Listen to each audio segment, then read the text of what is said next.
Good afternoon, everybody, and welcome to the Sunday Build Show.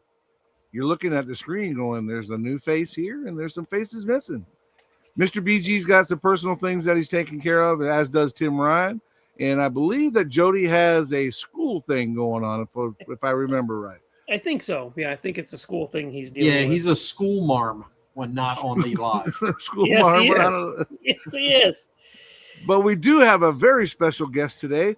I'd like to introduce you guys to Mr. Manny from Tropical Glitz Paint. I'm sure you guys have heard of the paint. Manny, how you doing today, buddy? Good, man. Thank you for having me on the show. Nice. Nice. Look at there. Justin's holding up a body with your paint on it right now. Lollipop, buddy. What color is that? Pineapple lollipop. Oh, nice. Over white base? Nope. Actually, Or you brown. did silver? Really? Yeah. Yep. Brown, Nice. Mr. Servicer. All right, cool. How was the coverage on it? Because usually we do white for that white pop. Did the brown give you like a nice undertone to it? Yeah. Yeah, it did. Gave it a nice like golden orange hue. Yeah, because it should be like a really bright pineapple because of the white base pearl in it. Yeah, exactly. But yeah, I got it it's like a golden sunset pineapple. That looks good. actually. I'm gonna do a spray out now tomorrow when I get back into the store. I'm gonna do it over brown. Well, I think that's the Mr. Surfacer mahogany, is it not, Justin? That's the stuff. That's it, the mahogany. So it's a lighter brown. That's actually a pretty dark color, though. Yeah, that is pretty dark. It is. It looks good though. I like the way it looked. The way like the tone. Yeah, because what happens is in those lollipop colors, it's a candy base coat. It's all Xerelic, but they're not Xerelic. It's a mix of Xerelic and titanium oxide. That's like a white pearl. So no matter what you spray, it's gonna cover up. It's not completely see-through, so it covers up the ground coat. But you still change the undertone. Like Change that hue. if you yeah. So it looks. That's what I was looking at. I was like, this looks like pig. Like it looked like a candy gold over like an orange or something for a second. It does. Well, here's that same color primer for 55, 59, 49 Merc I'm working on. That's what that, Okay. that's what that looks like, sanded and ready to be top coated. Okay, so it's a gray. Well, it looks grayish because the way the light's refracting off of the sanded primer. Yeah, I can see the brown. I can see the brown. There we go. It's more because that mahogany is almost a red, but it's not quite. It's not like an oxide. It's like primer. a reddish brown. Yep. Yeah. Well, that's cool. I feel like there's going to be a lot of paint talk on today's show. We got two paint guys. You know what? It sucks because before I joined the chat, I was just working on my model, but I'm not at my house anymore. I'm at my mother-in-law's house, and I was like, I wish I had something to show you guys what I'm working on the Galaxy. That's all good. You know, I feel like left out. Nah. Well, talk to us about what it is you're working on, man. It's one of those round 2 new kits. It's a Galaxy. I think it's a 62 custom Galaxy that comes with the options of you can put different front clips on and different taillights. Yeah. So I think it's a 60. I'm pretty sure it's a 62. But it had nice lines, so I ended up cutting it convertible, molding it, and I put the customizing kits to it. And then now I'm just kind of fine-tuning the stuff. And then I ended up building some scratch building skirts for it. And like anything, it's like I don't put a lot of time on it. It's like an hour today, maybe an hour a couple days later because I'm so consumed with work. But I'm hoping I'm pretty much done. I already did all the epoxy work for it, sanded it a couple of times, and it's ready to paint. I mean, really, I'm really happy with it. So start getting it ready to do a little custom color on it. Sweet. That's funny because I hope to see your spray out of the pineapple lollipop over brown in one of your Tropical Glitz videos on Facebook. I'm actually, you know what? So I'm gonna do it tomorrow. So tomorrow I have a bunch of spray outs to do for some other stuff. And now that you threw me a curveball, I'm like, crap, this guy did it over brown. I mean, I always do it over white. But I always tell everybody, like, guys, like play around with it and do whatever you want. You're cheap. Because I've had people spray seductive red over silver, and I'm like, oh, that looks really cool. No, it's over silver. I go, you know, it does cover up the majority of the silver flake. Like the flake won't reflect through the color, right? But it still has this really grainy. The metallic underneath takes away the smoothness of the pearls, right? So it has this little grainy silver light tone that looks great. But now I want to see it because I'm like looking at it going, I like that color. And it saves me the step from spraying candy over something, because usually I'll spray like a pearl base, like a colored pearl, and then I'll spray candy over it. And people are like, oh, what color it is? But they don't understand it's not the candy, it's the pearl base underneath that Right, kind of exactly. screws you up. Well, I'm a coming from the figure painting world, and somewhat of an art background. I love color theory and stuff along those lines. And I like to call myself a mad scientist because I'll try shit that people won't even think about. And like if it works, great. If not, I have a vat that I soak it in and I do it again. Yeah. If you see, it's funny how you say color theory, because no one talks about color theory, because that's one thing I tell guys: when you're custom painting, you have to understand warm colors, cool colors, complementary colors, contrast colors, and you have to understand the color wheel, because people are like, oh man, look at that paint job. Yeah, look, it's purple, but there's a baby light blue pinstripe line through it, and you're like, how does that work? It's like because you have to understand the color wheel and what shade of blue would work with that purple.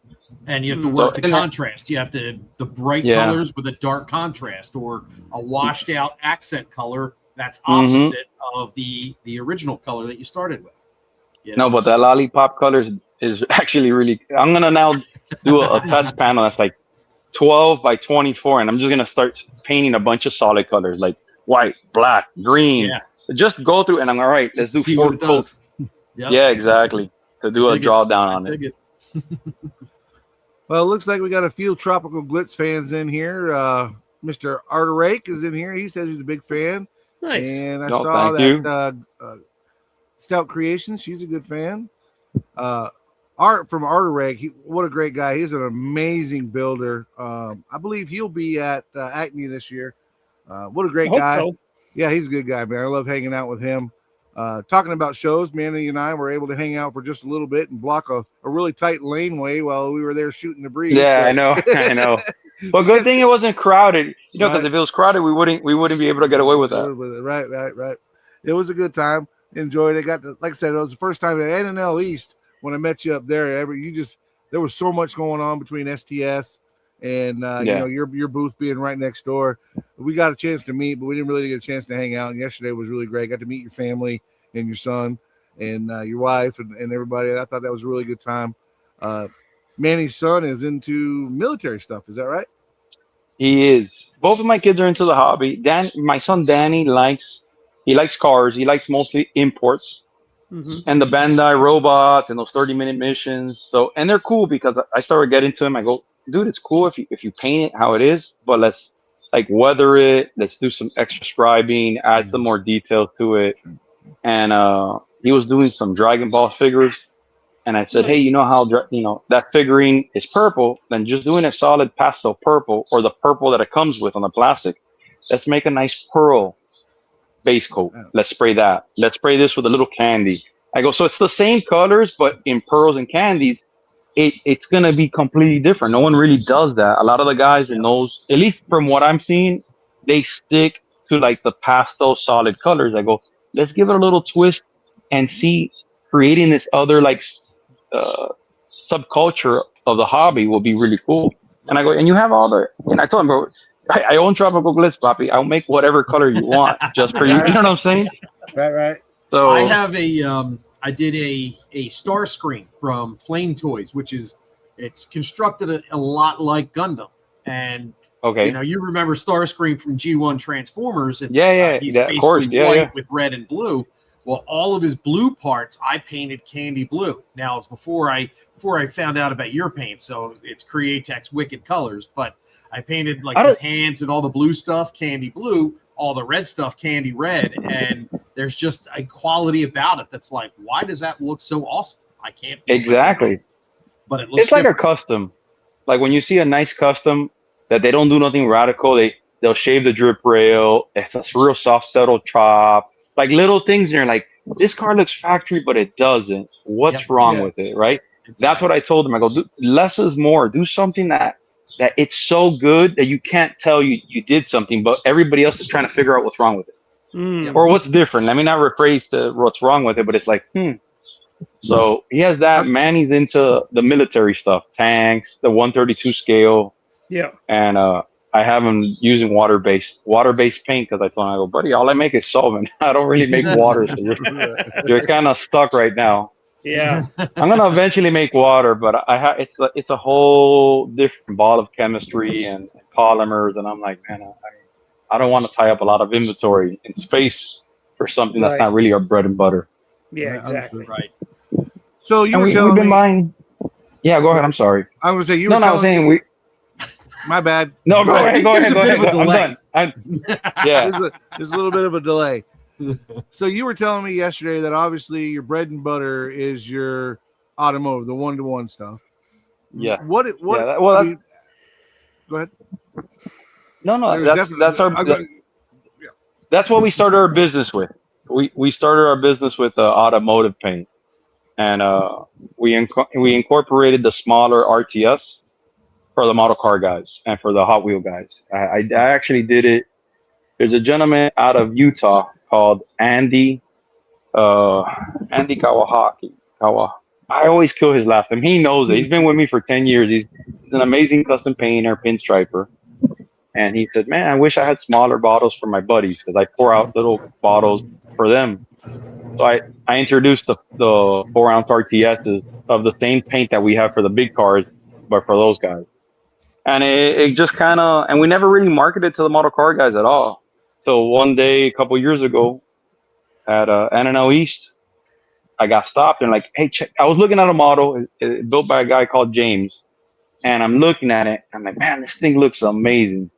It looks like seductive red, but I didn't know. I just looked. Later, I got stopped, and he said, hey, come check this out. Are you Tropical Glitz? I'm like, yeah, I'm Tropical Glitz. I use all your paints. He showed me the same model, and then the next thing I noticed I have a circle of guys around me, all showing me all their models. Yeah, I didn't realize how much of an impact. And then I go, I don't see you guys on Instagram. Nobody tags us. Like, I have no clue. But no, we're all on Facebook. I go, Facebook? I don't use Facebook. So I don't. Like, you know, I had Facebook. I used Facebook for my sister when she lived in Texas. So I like talk to her. And I started joining the group chats, like the forums. And I'm like, holy shit.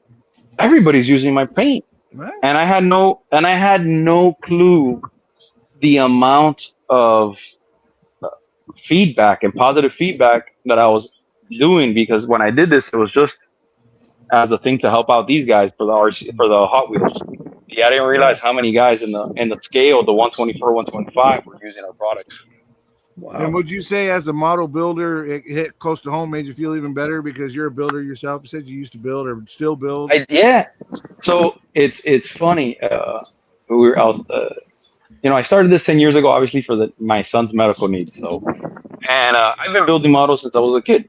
I stopped building models because I started work on the full size cars, custom painting cars, running a body shop, owning a body shop, selling a body shop, and getting out of the business because I was like, this is terrible. And I went to work for corporate America. Yeah. And it's even worse now than what was back then, because back then you had one color, maybe the most complicated color had 2 variants. Now I'm seeing stuff that comes out with 7 or 12. So I don't know how guys can do it. Not just that, but also 4-stage reds and 4-stage grays. Like what? Back then it was really simple, but it's more complicated. But what was crazy is I got back into the hobby again. Right, I was at Detroit. And I bought a little resin model kit from Jimmy Flintstone, and I painted. I haven't painted in 20 years a model. And my wife was telling me, it's crazy how God brings you all the way around, full circle to how you started this. Amen. And one of the reasons I started cars, I started with model cars. And model cars got me into the actual cars and building cars. And full circle, I'm back doing model cars, and now I'm like, really leaning into the modeling community a lot to try to help as much as possible, because like guys are like, oh, this is not my thing, you know. I like it as a hobby, so it's almost like I'm doing this as a pet project because I love to give the opportunity. Because back in the day, I had to buy half-pint cans, decant spray cans, and you only need a couple ounces for paint for a model. And if you're really good at painting, like that's why we're coming out with 1-ounce bottles, because I spray a model car with a 2-ounce RTS, I shit you not, I may be using half an ounce. Like the bottle is all there. So I'm like, this is too much paint. So now we're gonna start doing a 1-ounce RTS to kind of. Plus, I noticed that guys in NNO East, I had some guys say, "Hey, can you do a smaller spray can?" And I'm like, "Yeah, I could, but the spray can the empty spray can costs me more than the big can because it's more expensive to manufacture." Oh, wow. So I started to think about it, but I realized, you know what? The amount of paint is in the can is a lot less, so it's a more comfortable price point because a lot of guys that build they're on a disability check.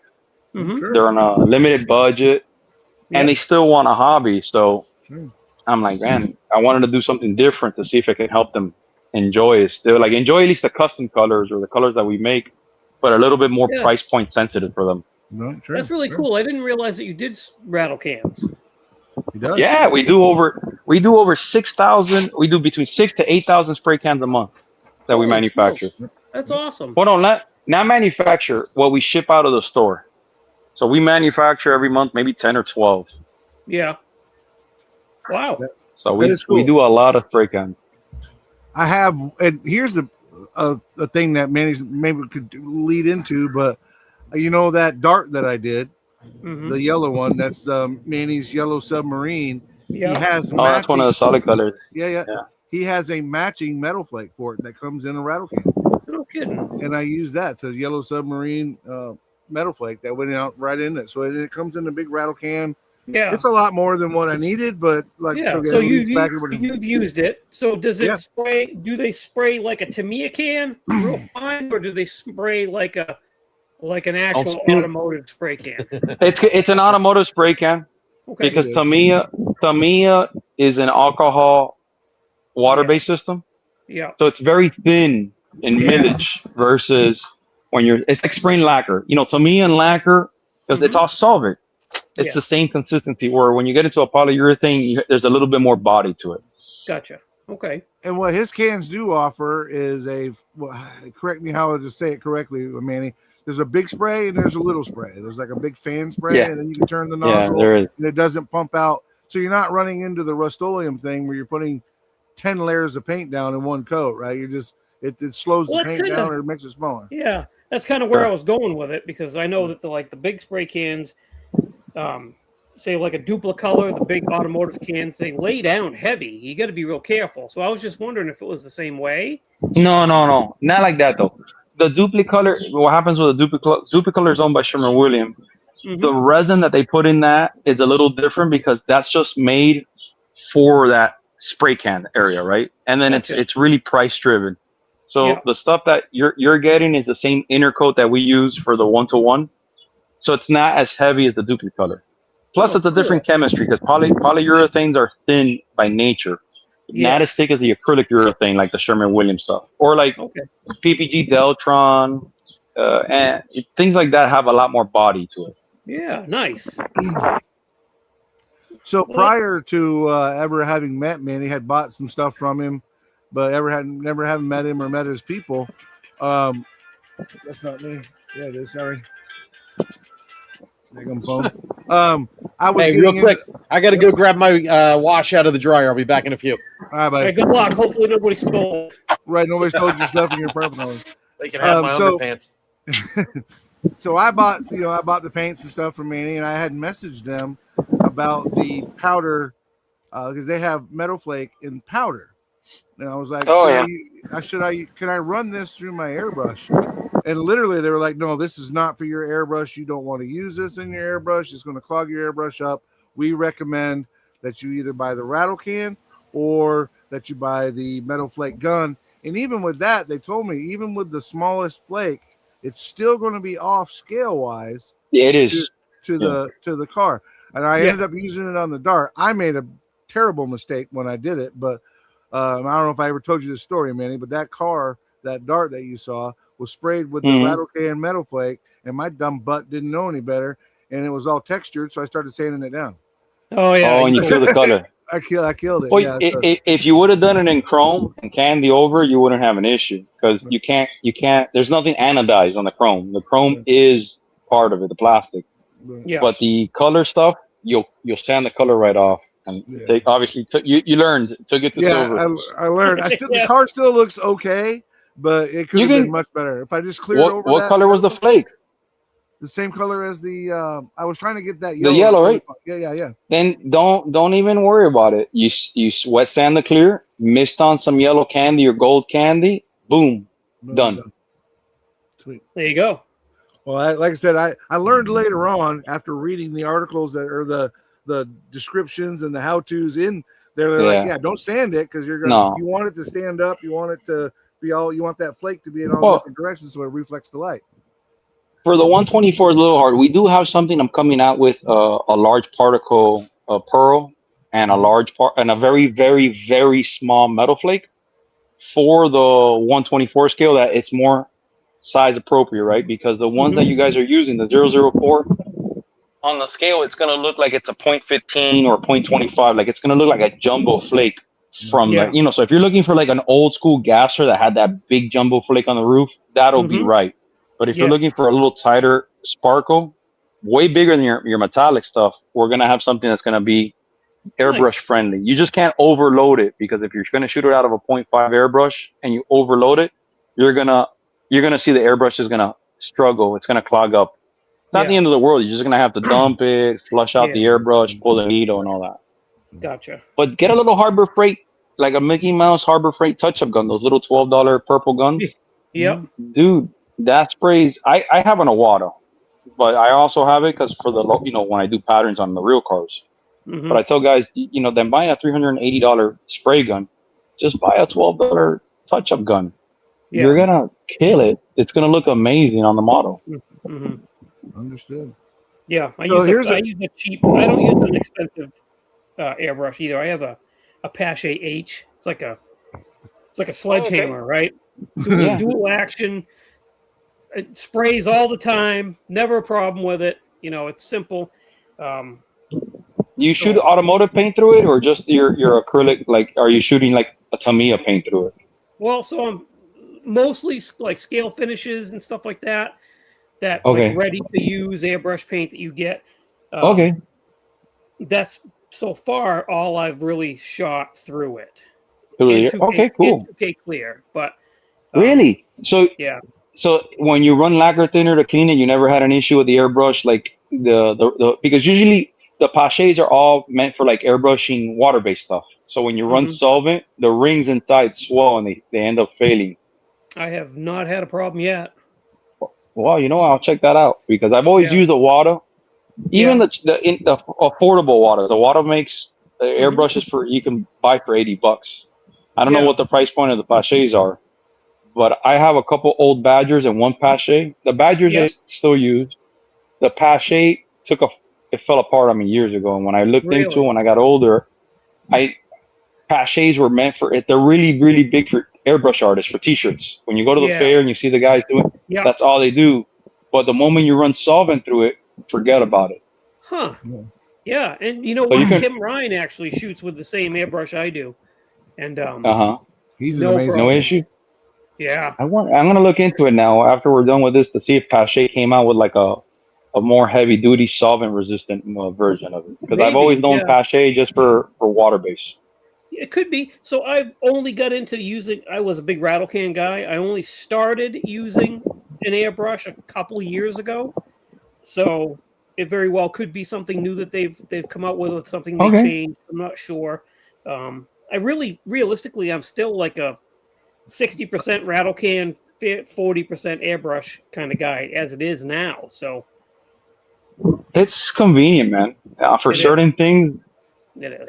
I tell guys, like, I do it, but if you think about it, like when I spray this stuff, you gotta take apart the gun, clean it with lacquer thinner. Like it's the process where a rattle can, you just shake it, shoot, all right, done. You can wipe off, the tip to make sure you don't have any dried up stuff later.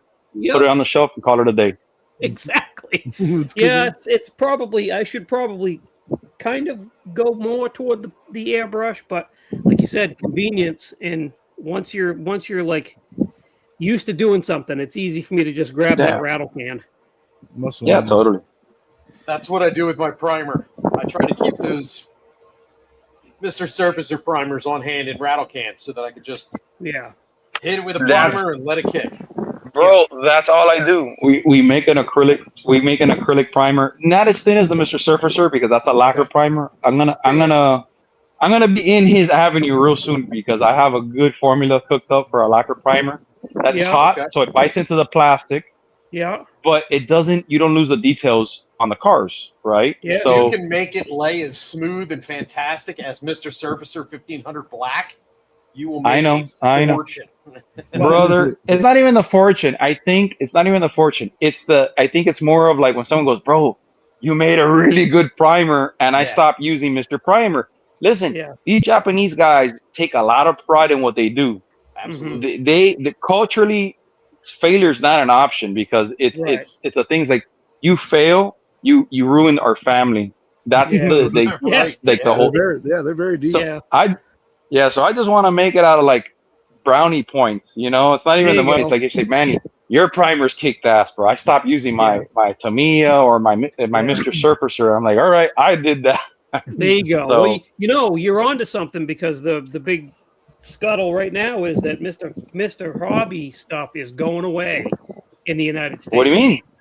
So, why? Like their clear coats, their UV cut clear coats and stuff like that, and some of their other stuff is disappearing. And the rumor is they can't get it into the country anymore. So for whatever reason, that's crazy. I've heard that. If you're going to come up with a primer and stuff like that people can get right here in the United States, you're going to, whether you want to or not, you're going to make a fortune. Dude, I have it's not the target because I told everybody raves about this Mr. Primer and I'm like, Mr. Primer, Mr. Hobby, and I went down this and I'm like, maybe Tamiya is owned by maybe Tamiya owns Mr. Hobby, Mr. Primer. And then I looked into it, and it's a whole separate company, but it was just a coincidence. They're both from Japan. Yep. And I have the stuff, and I'm like, man, this stuff is really thin, and it's hot. And all right, cool. All right, I know how to make this. I just need to make sure it doesn't have a lot of pigment load, so it doesn't kill the it doesn't really fill in your details. So when guys don't need to do a lot of body work, because we have an adhesion promoter, but it's funny because I need to explain a little better because we sell it in the 1-to-1, but it works perfect for the scale because the adhesion promoter, what it really is transparent primer. There's no resin. You can spray this stuff on and you think you're spraying lacquer thinner. It's ultra thin. There's no body to it, but you don't have to worry about your plastic ever delaminating because it's the same thing. When you guys are spraying, when we all spray, even myself, if I'm spraying Mr. Primer, right, that Mr. Primer Surfacer, you're not sanding your model. So in the collision world, that's a big no-no. You got to sand the surface to have a mechanical bite. Mr. Primer or Mr. Surfacer works because it's a lacquer base. It's hot enough that it just melts the plastic a little bit to pinch, bite into it, and that's it. Then that's how you have that perfect adhesion. So if you get that model car, dip it in your purple whatever that purple degreaser. I did it. Or you put it in .3 brake fluid. You take it out. Now your plastic's not even that smooth anymore because that Mr. Primer gave it a really micro etch for it to stick. Yeah, that's a true story. I'm dealing with that myself right now. I have a 5-gallon bucket of Mr. Purple or that purple powder because I screw up paint jobs consistently. But I used it for the first time. It wasn't bad. It took forever. I'm just old school. I used to do .3 brake fluid and dip it in, come out. Yeah, and you just don't dip a resin model in there because you're not gonna get it. You're not gonna get it out. Nope.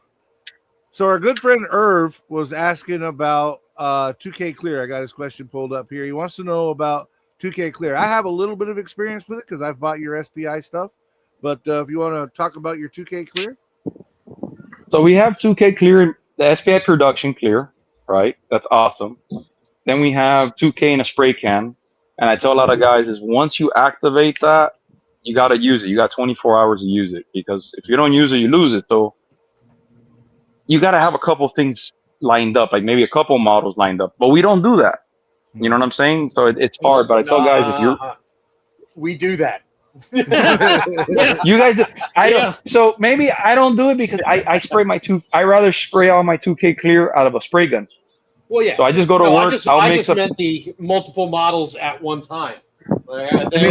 Oh, yeah. Yeah. But you know what? So I used to do that as a kid. I don't do it now. Now I treat the models like my real cars. Like if I'm gonna work on one, I work on one, finish it, and go on to, because then I become like a car whore, and I have 20 projects at the same time, and I just don't want to be there. I already have that with the 1-to-1 cars. I don't want to do it anymore.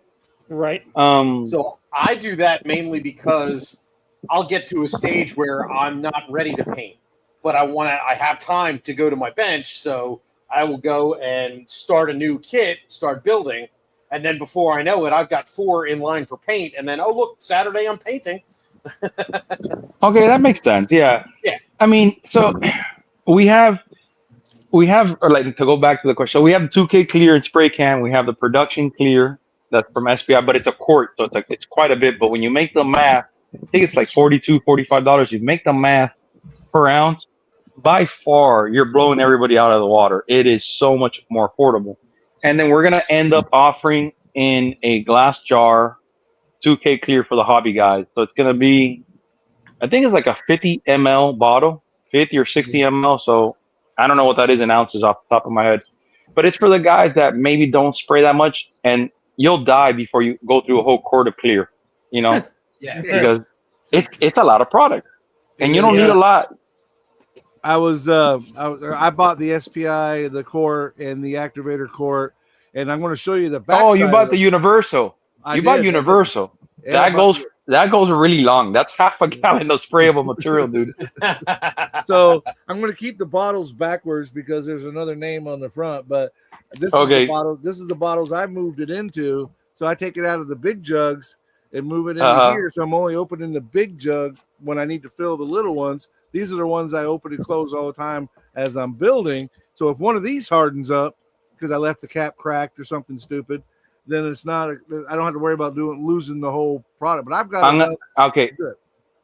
I'm gonna teach you something with that. Okay. The clear will never go bad. The activator goes bad because it's moisture activated. I saw cyanide the moment it gets moisture. Real simple. Go to Office Depot. Go Amazon. Order a can of keyboard cleaner. Okay. Spray it in the can. Close it. It's an inert gas. That's all you're doing. You're pushing the moisture out. Inert gases are heavier than air. So what it's going to do, it's going to drop all the way down, push the air out, and you put the lid on it. And you're done. That'll last you forever.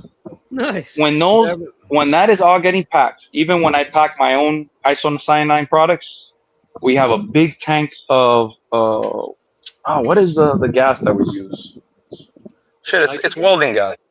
Yeah, nitrogen. Yeah, but it's my air argon nitrogen mixture, whatever. It doesn't matter. It's an air gas. It's not flammable, but you blast it in, it pushes the air up, and you're never gonna have that activator go bad on you, even on the little one either. That's cool. So sorry to interrupt. I just had to throw that out because a lot of guys and I go, just put it in inert gas, and you don't have to go crazy. Keyboard cleaner is compressed inert gas. Just be careful spraying it in there. Oh, don't put it up. Oh yeah. Don't put it upside down because it's gonna freeze everything in there.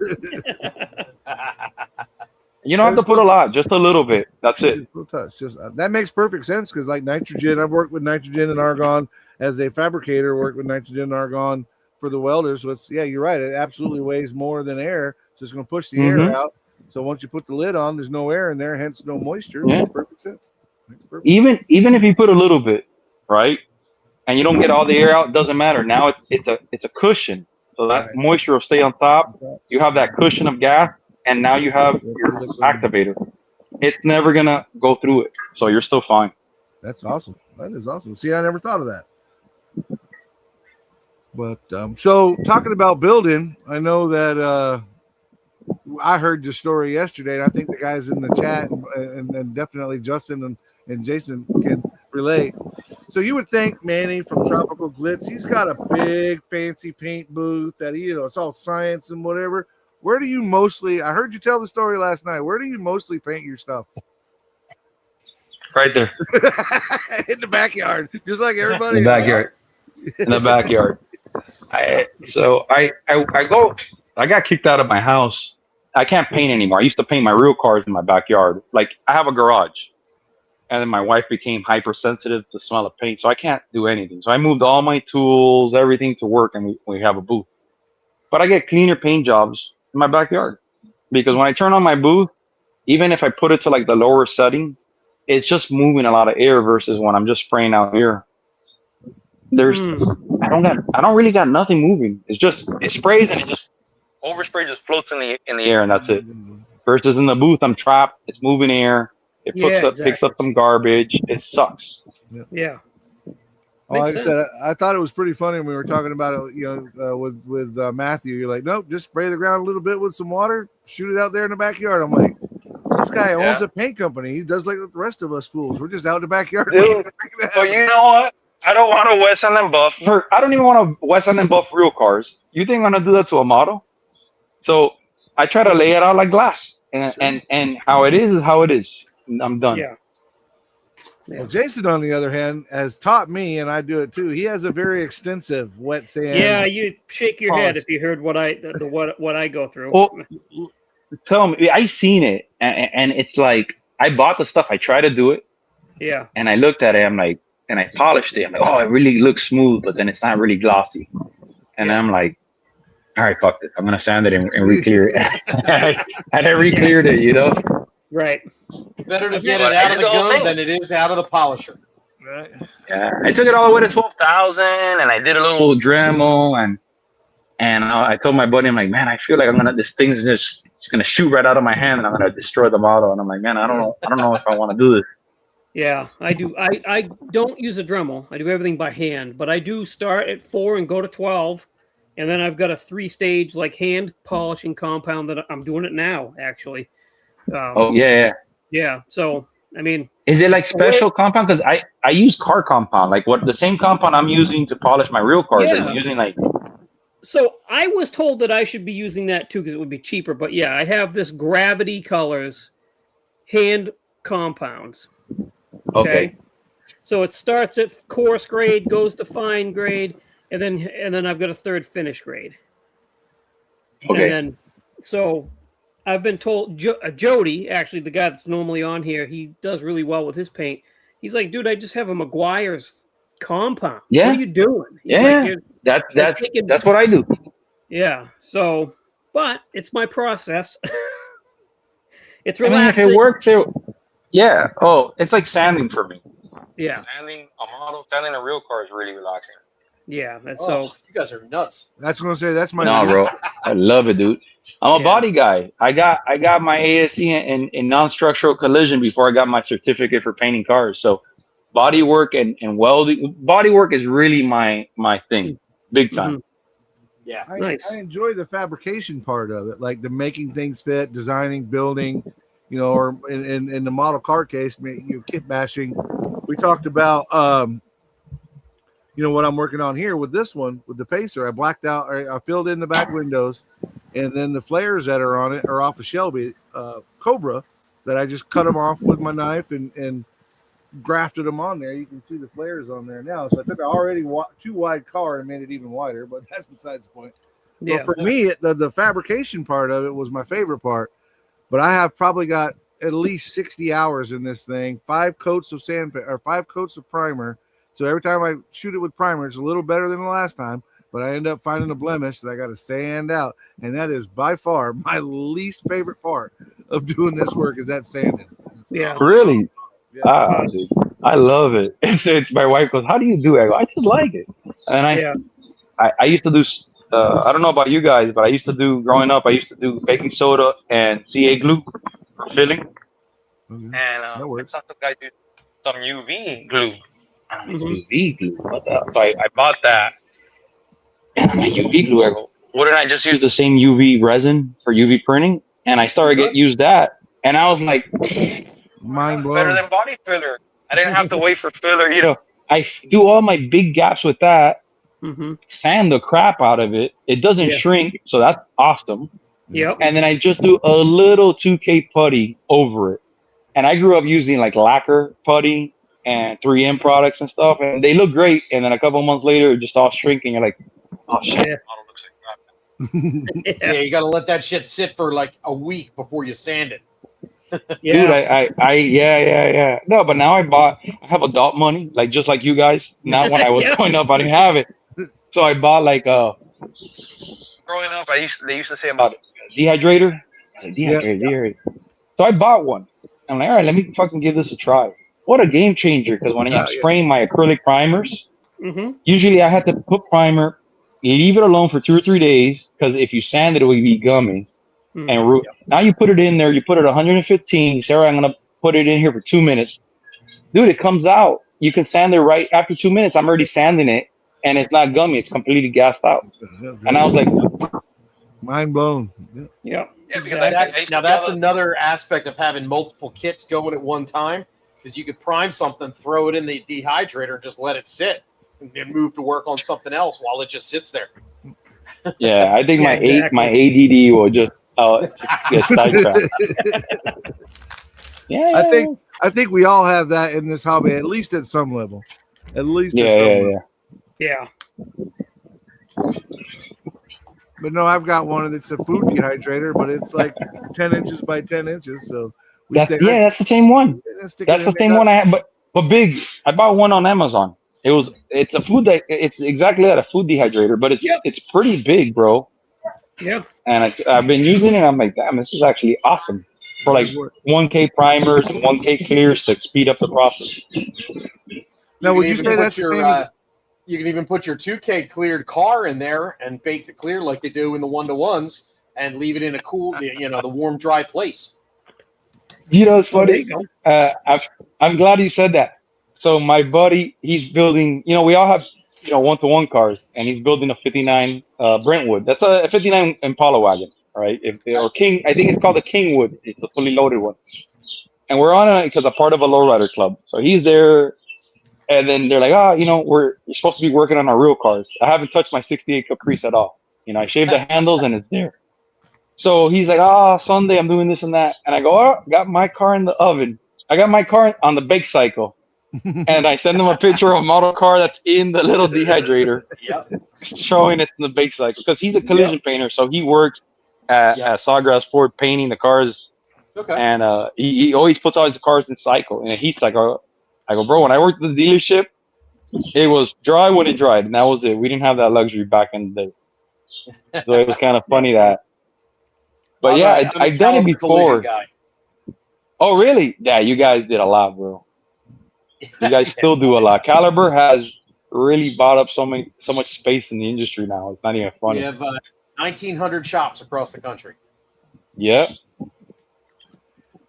So Manny, did I see right at STS's booth here yesterday that there might be a scale specific product coming from Tropical Glitz? Yeah. So I announced it in New Jersey at NNL East. It's called Scale Down. Originally we called it Down to Scale, and then we decided to change the name because they were just to avoid any issues with people. So it's called Scale Down, and it's exactly what it is. It's 1 ounce bottles, RTSs, little small spray cans, a little bigger than the testers, because I think testers is 200 mLs, and we're gonna come out with a 300, so it's a little narrow tall can. And then we're gonna be coming out with it's still obviously it's owned by Tropical Glitz, but none of the Tropical Glitz colors cross over to it. Maybe some, not all of them. But we're gonna make a whole new line of like solid colors, engine colors. Most probably we'll do some camouflage colors, OEM colors. That's awesome. Same factory OEM colors, but with a smaller particle. Because what happens is the original stuff from this. I collect old vintage color books. So I have color books going back to 1942 or 45. Wow. All the way up to like when all the big manufacturers discontinued. No one makes color books anymore. Mm-hmm. I have everything. Doesn't matter if it's Acme, it's RM, Sherman-Williams, old PPG, the old DuPont, single stage stuff. So I want to make a lot of old school colors, but with a smaller particle size, so it's to scale. And then from there, just have fun and make stuff for the community and for guys not to break their banks. Because that was another thing. When we looked at it, I looked at everybody in the space. And I looked at price point, and I'm like, damn, it's not expensive, but it is expensive per ounce. You know what I'm saying? Because you're paying for when you buy an ounce of paint, you're not getting an ounce of paint. Like you are and you're not. It's half an ounce of solvent that evaporates. That's normal. Yeah. Half an ounce of paint. And I started looking at everybody. I'm like, man, I know for a fact we can do this way better. But then at the same token, I'm not here to kill other guys because there's guys that I bought from when I was a kid that's their main source of business. Mm-hmm. So I can do the same thing and price point it to their price, but I also feel like it's I don't need to because it's not really like my thing. You know what I'm saying? Like, there's people that are going to buy from us no matter what. There's people that are going to buy from them no matter what. Yeah. So it's like one of those fine lines because I don't want to screw up the space for the other guys, if that makes sense. If you can fill a gap, that's one thing. Yeah, to fill a gap. We're going to totally. Yeah, no, totally. Because I'm being careful with it because I don't want to. There's guys that they make OEM colors and they'll give it to you.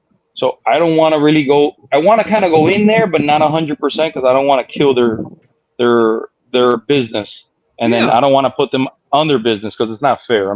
That's not my point. I just want to give another avenue for the hobbyist to have another choice to say, okay, well, let me check this out. I like this. That's why we really stick to polyurethane. We don't go into like single stage and stuff like that because we don't want to mess everybody else up. Mm-hmm. Plus, I like polyurethane. Base coats are really easy for me. They're thin. They don't build up. You don't lose detail on it. Yeah. But yeah, we are coming out with a whole model line. So is that coming like this year, you think? Or yeah, I think so. So right now, I'll give you guys the heads up. We're currently purchasing the building we're in. So it's 30,000 square feet that we're purchasing. And then we're waiting for one of the tenants to be out. We gave them a 30-day notice because his lease was up and we're like, hey, dude, we're not going to renew your lease. So he leaves at the 18th of this month. So I'm hoping by September because we bought equipment for filling the bottles. So RTSs we sell every month between 5 on the 4-ounce bottles we sell like 800. So like depending, some months are better than others. We'll do 1,200 bottles in a really good month, and the slow season is like 800 that we sell physically leave the store. The 2 ounces sell even more. The 2 ounces we're selling anywhere around 2,000 bottles a month. Wow. So we're expecting that the 1 ounce are going to do really well. So we bought a fully automated filling equipment where you just load it up with bottles. It fills it with paint, puts the top on it, screws the top on it. The top already has a little seal, and then it goes through an what is it called? It's not info. It's like a thermal heating thing that it heats. So it's just like when you buy your medicine and it has that little seal. Yes. And if you ever bought any of our paint, our RTSs come with a little foil seal, and it does that whole through process. So it can fill 32 jars in 3 minutes. Wow! Cow, that's cool. Yeah. So it just takes a big footprint. It takes 18 feet in linear space and another 8 feet in width. So we're kind of waiting for the space, remodeling the space. So I'm really shooting for, if it's not at this last quarter of this year, like around September, it would be the beginning of next. Nice. That's awesome. So that's really what's holding us up, to be honest with you. Yeah. The chemistry's done. The color, we're going to start with a couple of simple colors, and just as we continue to go, introduce more, not to kind of like overwhelm everybody. Because I can show up day one with like 88 colors, but then it's not going to be convenient for me nor for people, because sometimes you give people too many choices, they get overwhelmed. Yeah, exactly. Yeah, vapor lock. That's it. Yeah. Well, our good friend TJ said, a gentleman, talking about you, Manny, said, a gentleman businessman. When are you going to run for president? I don't want to comment, but we already have the best president we need, bro. So. Whoa, there you go. We put it out there. Shit. Oh, man. No, listen. Bro, thank you. I appreciate it, but I think I will be a terrible president. I like color way better, dude. Stick to. I know I'm going to stick to what I know, and it ain't being a president. Yeah, I know. Yeah, no way, not at all, dude. I was the president of my own company, and that went belly up. So I probably don't need to run the country. That's awesome, man. That is awesome. Like I said, I personally found you the first time on your I believe it was either Instagram or Facebook stuff, and I really liked the little clips that you do, and you got your I can't call his name now, the guy that was you were doing you were showing like one color and another color, but it was basically you, but it has two roles. I can't, you know what I'm talking Mr. about? Glitz. Mr. Glitz, that's him, yeah. Mr. Glitz, my alter ego. Well, my wife says Manny's actually my alter ego. Mr. Glitz is who I really am. Nice. That's funny. Jim from Scale Custom says he absolutely loves tropical glitz paint. Appreciate it. Thank you, Jim. So you guys are on PTs, right? PTs? Yeah, PCs, like a computer monitor? Oh, yeah. Okay, I'm on PC, yeah. So it's a little bit bigger. I can see the chat better. Yeah, that's why we try to highlight it when I click on one. Like we'll click on this one, so it pulls it up at the bottom of the screen. Yeah, I'm on my phone, so I'm like, all right. Yeah. I did that for years. I was a part of another show that comes on Thursday nights, and for years, for a couple of years anyway, I ran it off my phone. And as the producer and the guy that was at that time doing all the work, that phone was just too complicated. So to get on the PC, just makes everything bigger. Now, your face to me is bigger than my phone screen, and then Jason, Justin, and then myself are all the same. I can't see shit, bro. I have to go like this to kind of see what you guys are doing. That's it. I feel you. I'm in the same boat. I'm 55 and I can't see jack. I have to put my beer goggles on when I'm doing my sanding so I can see what I'm doing. Right. Yeah. So you get a chance to go to a bunch of shows. Like I said, I saw you up there at NNL East. I saw you here this past week, but you were talking about you travel all over going to the shows. I've been blessed, honestly. As the company's grown, we've been able to have the leisure of traveling all over the country to different car shows, coast to coast. So I can be, now I'm kind of hanging out, so we don't really have anything going on now. But in the beginning of the year, I've traveled from California, and I'm done with California, get on a plane, and I'm flying from California to Kentucky. And then from that flight, then I maybe go somewhere else or come home. So I've done shows that are back to back. So when you saw me in NNL East, I drove to NNL East. And why did I drive to NNL East? Oh, because I didn't have anybody to ship my display to. Like that big LED wall. Yeah, right. So I drove NNL East, drove back down. I was in Miami for 3 days. Then we got on a plane, flew to Sacramento, California for the what's the name of that show? Autorama? Yeah. The Sacramento Autorama. I was there to Autorama for like 4 days. Flew to Texas, met a customer in Texas for, that was real quick. And then from there, I flew to Indiana, and I was in Indiana for a chemical show, trade show. And then I was there for 4 days, and I flew home. So I was traveling. Since you saw me in NL East, I was only home for 3 days after that. Everything else I've been traveling. Wow. The good thing that's cool is like when I go travel, we make it a point to check out different car museums, right? So like when I go to Detroit for Detroit Autorama, we'll go to like the Gilmore Museum. It's an amazing museum. The Gilmore, by far, hands down, gorgeous. We checked out what's the other museum? I'm terrible for names. There's another museum that's maybe like 5 minutes away from Detroit that's really good. So I've been able to check out a really, really great collections of car museums all over the country, and still check out car shows too, and go antique shopping. Yeah. Nice. But I've been blessed, dude. I mean, a lot of hard work, but God's been good to me and my family. He's given us the opportunity to try to do something. Absolutely. Quick question from Jim Scale Customs. Manny, will you be doing basically brushable paint? Will you ever look into that, or is that? Mm-hmm. Yeah. It's already it's been in the works. That's one of the things I want to do. Well, it's one of the things we're doing already, but it's not. I'm not gonna release it right away. I want to add a little bit more of I wouldn't say a flattening agent, a self-leveling agent. So it goes on nice, but it levels out really smooth. Okay. So it's going to most probably be in that enamel family for brushing on. And you can spray it on too, but it's a 1K product. You don't need to add a hardener to it. Okay. Oh, nice.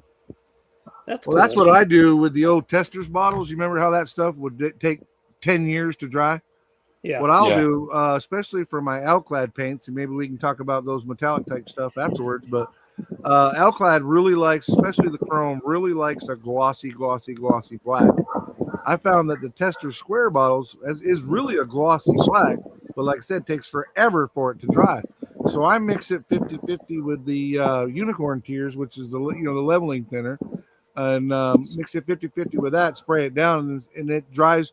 Again, I put it in the dehydrator, but it dries pretty quick, and it gives you that really shiny gloss black, and the chrome that you put, the Alclad that you put over it really makes it pop really well. I've had good luck with it. But so you're saying that your stuff is going to be in that enamel line? Is that what you're saying? Yeah, it's gonna be like a synthetic enamel or an alk enamel. So it's a 1K. Once the solvents evaporate from it, what's left behind is the resin and the color, the pigment behind. So we've been playing around with that, and then I just gotta find the right mixture where it's not too much body and it doesn't kill the details. So it's like I'm just playing around with the solvent ratio right now. Here is something that, as a businessman that Jim brought up that he's absolutely right about. And I'm not sure if you're familiar, but you remember the old Model Master paints? Yeah, of course. I bought so much of that stuff to match all the colors. Well, I went and I bought a lot of old testers from the 50s, the 60s. What's the name of it? Patina? But no, it's like another version. Pactra. Pactra, thank you. Thank you. And then I went. There's a hobby store here in when I go to Marco Island for vacation. There's an old hobby store in Naples, and they had a lot of Model Masters. And I bought one of everything that they had available. So I have a big collection of Model Master stuff to start copying it.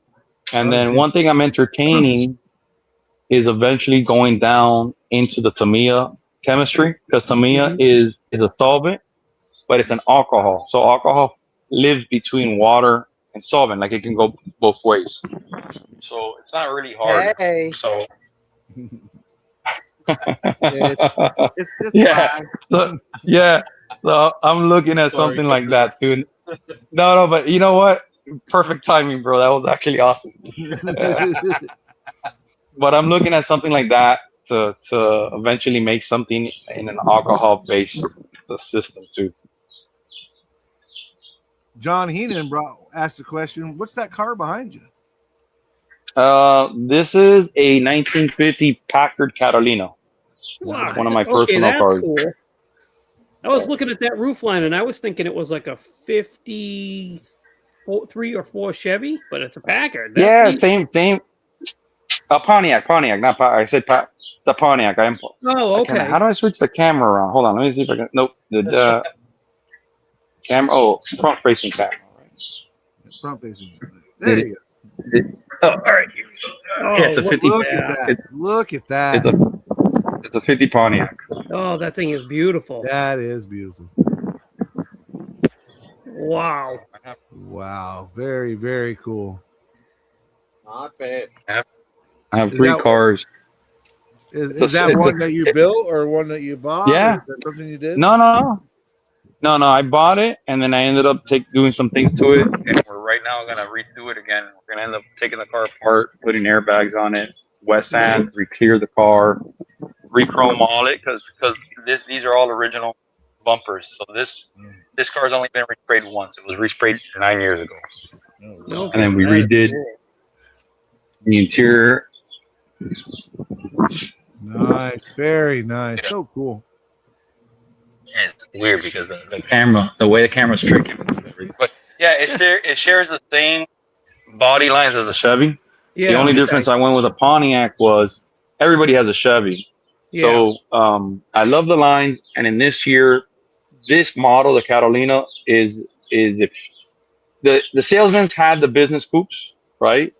Yeah. The Pontiac was the sales manager. This was the most chrome you can get in that era. Man, that is cool. That is very nice. Very nice. Oh yeah. So I have this car. I own let me see if I can change this around. I also own a 68 1968 Chevrolet Caprice. So it's just like a 68 Impala. The roof line is different. On a Caprice, it doesn't have the fastback roof line. It's the sedan. Mm-hmm. So they call it a turtle roof. Yep. You see a lot of muscle cars. A lot of guys put those for drag cars. They're great cars. I love the lines. It's like long. It can be. You can just drop it, and it just looks like just sitting there. It just looks like it's moving. So it has really, really nice lines. And that's the one I need to finish painting. I have it partially painted.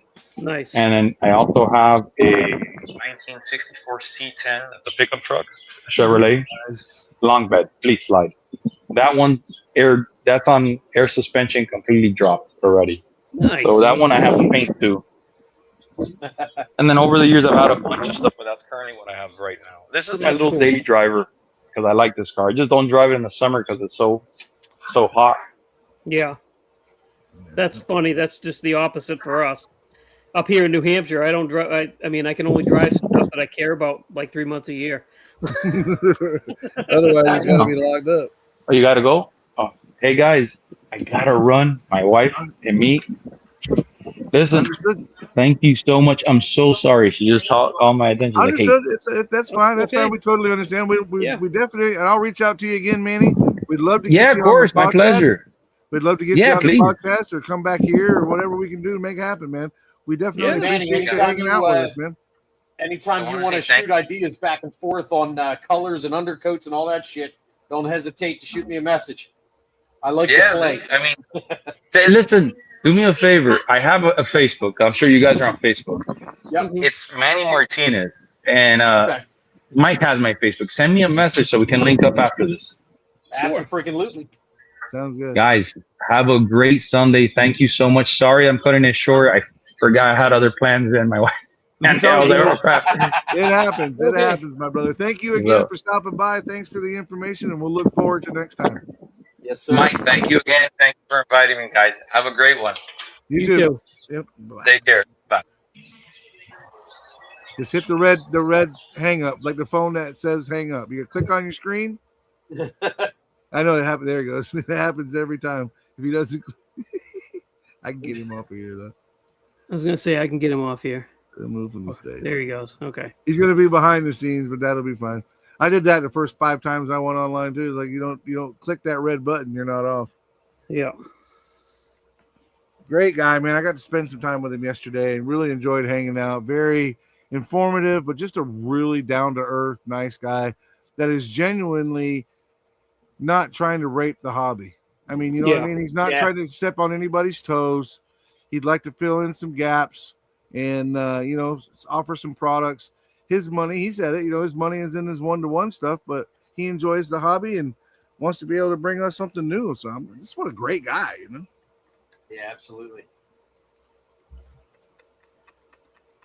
Maiden Dade, baby. When you listen to his little reels and stuff that he does, he always ends them with Maiden Dade, baby. Dade County, Florida. Huh. He's from the high. It'd be pretty cool to see see a video of him doing a spray out with the pineapple lollipop over brown. Hell yeah! and you know what he's going to say? He's going to I talked to this Justin dude, and on the show, and I want to see. I like this color, because he will. He will.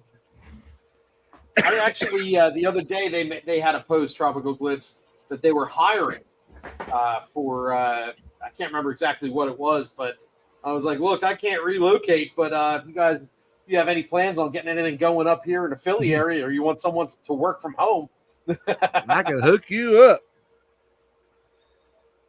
Yeah, I was going to bring it up later on, but I'm hoping. I've got some friends that live down that way that I haven't seen in a long time. I'm like, I need to set something up where I'm coming by and checking out that shop. But he said he hadn't quite got it ready yet anyway. So maybe I'll give him some time to get it set up. Maybe do a video from there. That'd be pretty cool.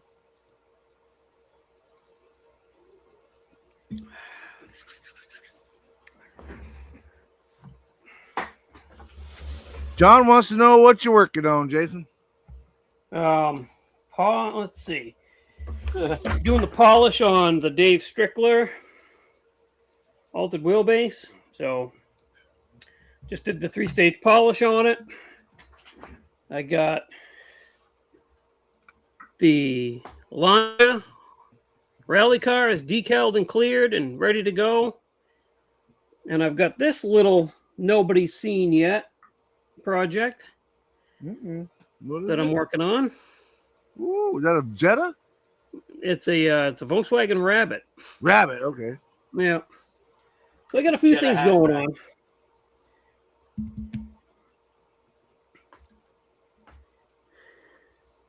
You must be working on your Pacer, I would assume. I am. I was going to follow up. Still working on it. Got it smoothed out enough, and I'll go ahead and make big in me. And got it smoothed out enough to where everything is starting to look like it's got no pimples and waves and stuff in it. Nice. But I keep hitting it with the primer and sanding it down, hit it with the primer, sand it down. But I really feel like I'm getting very, very close to being able to actually put primer down and just scuff it. Hopefully that'll be the case. We'll see what happens. But well, you got your primer filler going. You're hoping to get the primer sealer. Thank you. I did have to, because I took the body line out that runs right through the middle of the car. It had a big old, even on the factory one, it had a big old plastic garbage looking thing. I took it out, and unfortunately along the way, it cost me a little bit of my door handle. So it did on one side, and it's my own fault. You can see, where it's sanded there. So I took the detail off of the outside on both sides, and that little square. I'm going to go ahead and fill that little square in. Sounds like a good reason to shave the door handles. Handles. With all the work you're doing on that car, wouldn't they be shaved anyway? I would think so. Yeah, I would think there you so. go. I would definitely. I mean, worst case scenario, Iceman does sell a whole set of 3D printed handles. Yeah, I could do that, but if you really wanted handles on the sucker, I already rubbed out the door locks, the keyhole that was behind them. That's actually on the B pillar on these cars. You got the door handle is here, but back here is where the actual key lock was. Interesting. And I removed that on both sides anyway, so I might as well go ahead and fill that little square in and call it done. There's my good friend Tim Casper. How you feeling, buddy? Oh, poor Tim. He's been down with pneumonia. Oh, no. Yeah. He's got ammonia? Yeah, he's been sick. Hope you're feeling better, Tim. Tim, I don't know if you were in here earlier, but we had Manny in from Tropical Glitz hanging out with us. I tell you that because Tim is the one, he makes paint as well. In fact, he made the paint that's going on this thing. Nice.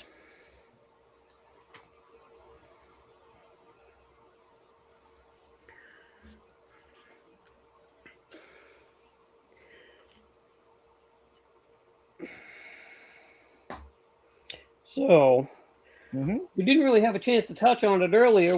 We're missing a couple of people, but I wanted to say that I think it's going to be an extended absence for Tim Ryan. He's got some stuff going on, and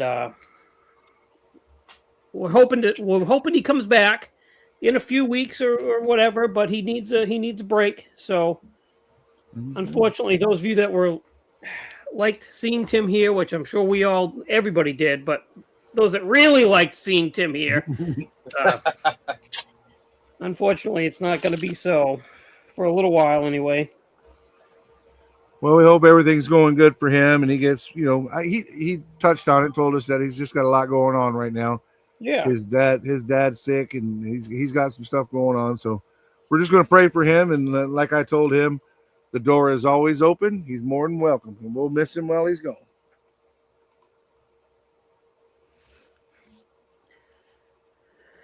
But Jody, on the other hand, he don't have no excuse. We're going to bust his balls. That whole teacher doing his job thing. I know, right? Right? There's a reason why we call him Professor Jody. Yeah, right? That's no excuse. I mean, he could have the live going while he's in class, right? Right. Listen, as a professor and a shaper of young minds, he could put us up there. Like, back in the day when they'd roll the TV into the classroom, this could be a what not to grow up to be thing. Right? The AV club comes in.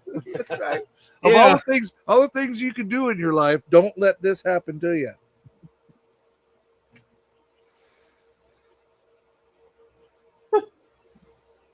You'll get that on them big jobs. That's funny. Yeah. And hopefully we'll see BG back next week. That'd be nice. Yeah, he definitely has a legitimate reason for not being here. Jason Rothgaff says, Tamiya Products gray primer for opacity, which I believe is to be able to see through. White primer to brighten the tone. Opacity, is that word? Thank you. Correct. To brighten the tone, Tamiya gloss white, and then Tamiya clear. Everything was going fine until the heavy clear coat, and then it developed a pink. Oh, no. Yeah, that was a question for Justin, I think. And was it? Let's put it up there. Justin, we'll put it up there. Big in the question. I am big in the question. White, Tamiya clear. Developed a pink. Interesting. Yeah, let me scroll back because I thought he said. Usually with clear, heavy coat of clear will yellow things. Yeah, hold on. Let's take that comment down because I found the one that he actually. All right, I'll pull the comment. Yeah, he it was up here. Bam.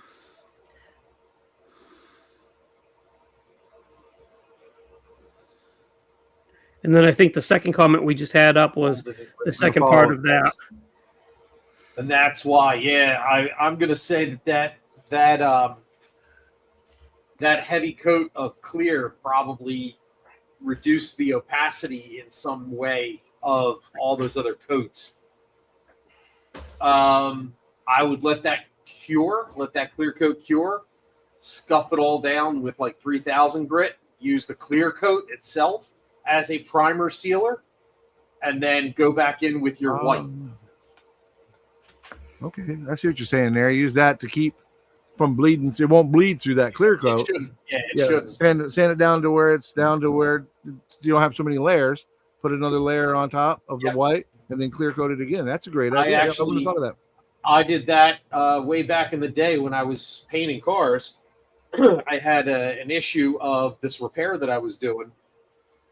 Soon as I went to clear coat up the C pillar, or actually it was a minivan, so it was the D pillar, the paint just lifted and went crazy. It was ridiculous. And everything, even primer, was causing the paint on the car to do this, which was unheard of. I've never seen that before in my life. And, I'd bake it. I'd let it sit for a day. I'd go back in. I'd prep it. Soon as any kind of solvent touched it, it went nuts. It lifted, wrinkled up like it was soaking in purple power.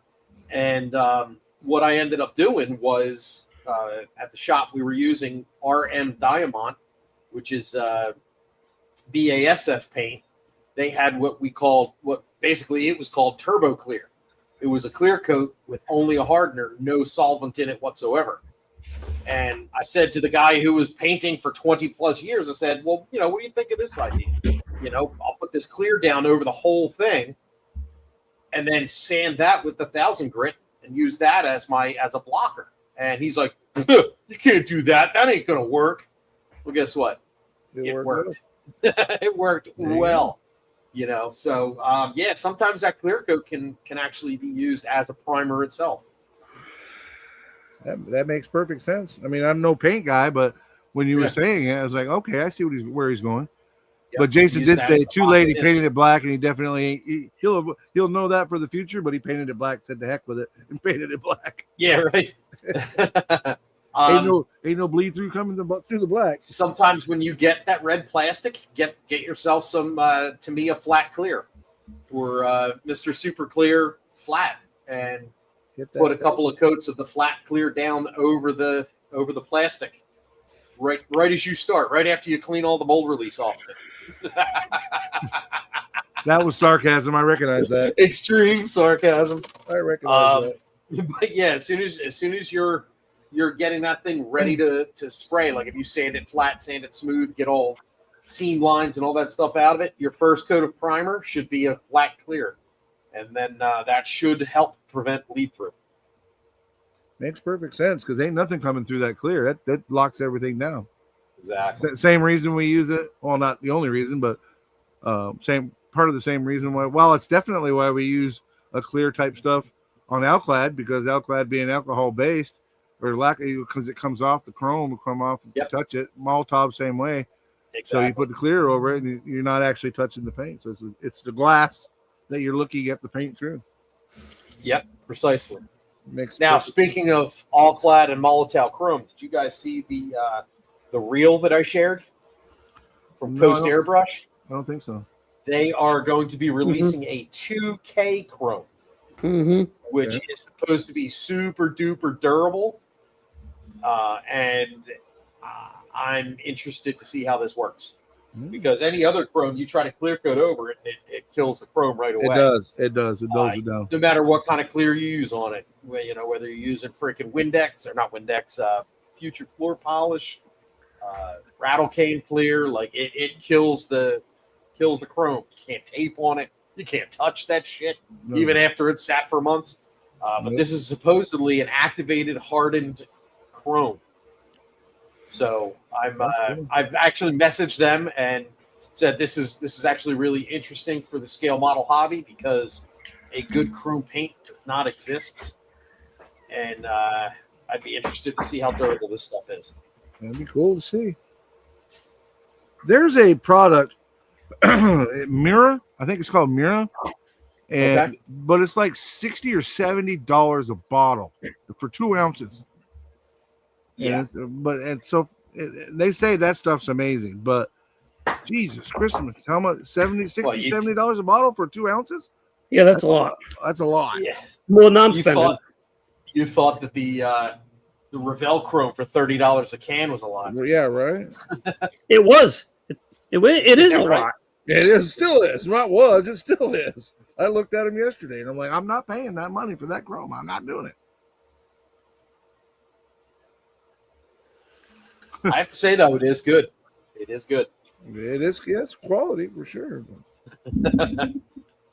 Goodness. TJ says that he saw that reel that you're talking about, Jason. And he's going to let Barbados Rex test it first. Fuck that guy. I knew that was coming.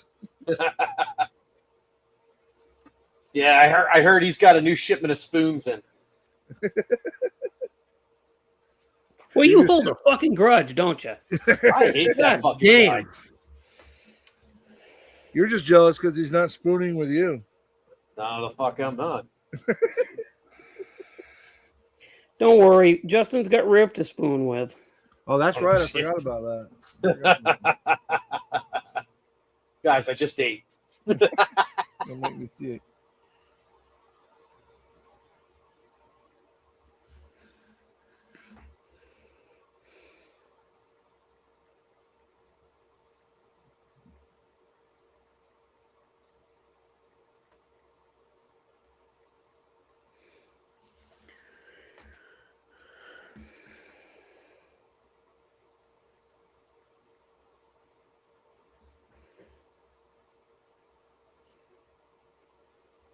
Manny just texted again, apologizing for having to leave early. I'm like, dude, we appreciate the time that you did share with us.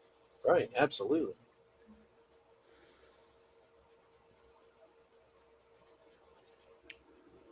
Well, again, talking to him, he yesterday, he's got some great ideas for products for the hobby, which is to me, I think is awesome. Well, if he's going to come out with all of that hobby related, like rattle cans and all that stuff, that's fantastic. Is we're losing some of these manufacturers that the manufacturers that produce the good stuff anyway. Right. And I think the 300, what do you call it? 300 mil, isn't that the same size as the to me a primer cans? Is that I think the taller, skinnier can? Let me look. Talking the rattle cans? Yeah. Let me look. A Mr. Servicer 1000 is 170 milliliters. So this is 180 milliliters. That's a Tamiya spray can. Maybe so maybe he said 300 mils is the big can. Yeah, and he was coming out with a 200 mil. I think that's exactly what it was. Yeah. He said it was a little bit bigger than the Tamiya cans. Right. So that would make sense. And you get that would eliminate both, right? You can still do your rattle can thing because it's super easy, and you don't have to buy one that's going to flood the model or one that you got to paint every model in your stash the same color because you bought 10 gallons of it, right? Right. Oh, don't get me started on that. I was actually going to make a joke about that, about his when he mentioned the ready to sprays are all you when you get the painting thing down, you can use maybe half an ounce and you got 2 ounces and now you got all this extra paint. I was gonna sarcastically bring up the Rust-Oleum guys. Well, we're going to have everything Ford blue for the next 2 years, but well, it's a good thing you didn't, because I would have had to have booted you out of this chat room. Nice, You want to send? Hey, seeing we're 2 wheels short for the last half an hour. You want to send TJ a link? Yeah, I can do that. Hang on just a second.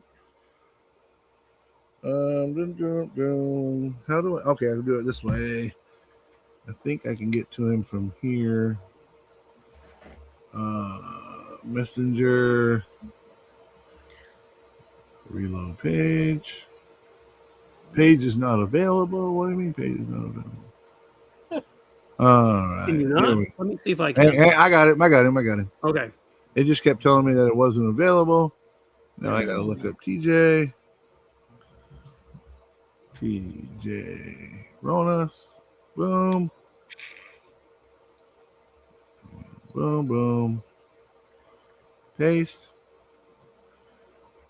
There you go. TJ, you have the link, my brother. Come on in. Boom. Okay. Boom. Boom. Beach message the Sunday crew. Whoops.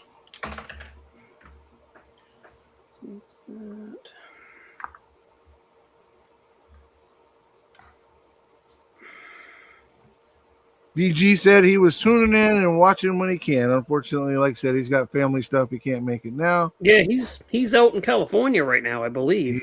Yes, he is. TJ, welcome to the show, my brother. Hello, guys. How y'all doing Oh today? shit! There goes the planet. Hey, that was really kind of awesome. We just watched that movie last night, actually. Which one? Spaceballs. Oh yeah, that's right. I saw that. I don't think I've ever watched that movie. Oh, not that movie. the whole thing. My little brother saw it when it came out in theaters, but I don't remember ever watching the whole movie. Oh, that movie's hilarious. I mean, I know certain lines that everybody knows. Exactly. All right.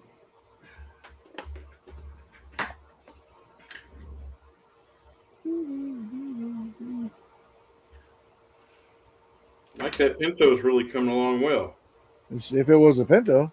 Oh yeah, what is it? It's a Pacer. Oh yeah, that's right. Pinto, Pacer. Same difference. Yeah, except the Pinto's a little cooler. Potato, tomato, Wow, nothing. He's probably not even listening to me now. I am listening to you now. I'm trying not to lose my cool.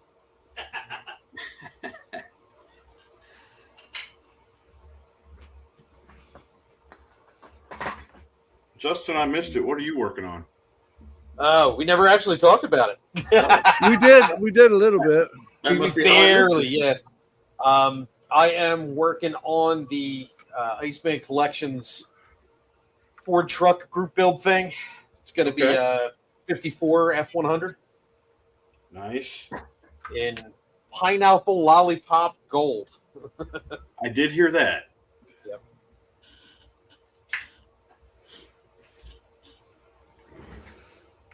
Yeah, Mikey, what are you working on? I already talked about what I'm working on.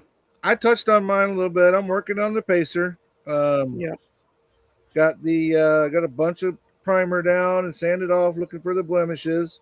But I'm getting pretty close to where I think that I've got it to where I can, to quote Justin, stop using my filler primer and start using my finish primer and get it ready for color.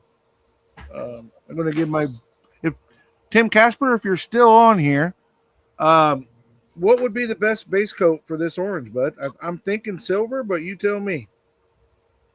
I think that's why you gave me a bottle of silver, but I want to confirm that before I start spraying. Is it a candy orange? It's not really a candy orange, but it's still pretty thin, right? I want the base coat to make it pop and make it bright as possible. I would go with either orange. I would go with either white or silver. Yeah. Okay. I'm going to do the white primer. Once I get all this stuff taken care of, it's going to have a white primer base, and then put the silver over that if I use silver. Yep, Tim said silver, yes. All right. I think that's why he gave me a base coat to go with it. It's a pretty metallic-y silver. It's actually a pretty color all by itself. Nice. But I'm definitely going to need more of it, Tim. When you get done being pneumoniaized, I'm going to have to come back down here and throw you some pennies because I told the story, but half of your product is now on my Tamiya wall and on a Columbia shirt that's in the trash. No good. Oh, look at there. Rob Altus says he's working on his Blue Ox Street Machine group build. He was inspired to put everything else he was working on aside. Nice. That's cool. Thank you, Rob. And apparently, the Saturday Night Short Track group build does not end June 1st. No, I messaged Mikey, and I was like, "See, when I tell you nothing in the noggin, don't listen to everything I say. I mean it." So, needless to say, it's going to the end of next month or the end of this month. Because I thought for sure it was June 1st too. I'll be honest with you, I thought it was June 1st. July 1st. July. Well, that gives us some more time to get some stuff ready then. That's awesome. That's all. That's all. And give some of the guys that are getting close an opportunity to get finished before the deadline. But even at that, it's just like the Street Machine group build. If you don't get done on the deadline, no biggie. Send us pictures afterward. Deadlines are merely suggestions in my book. Right?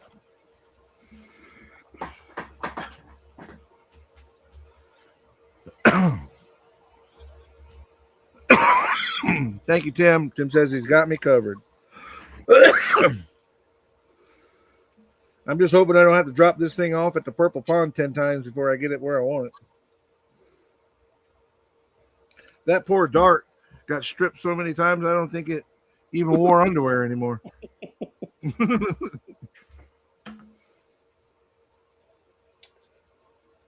Okay.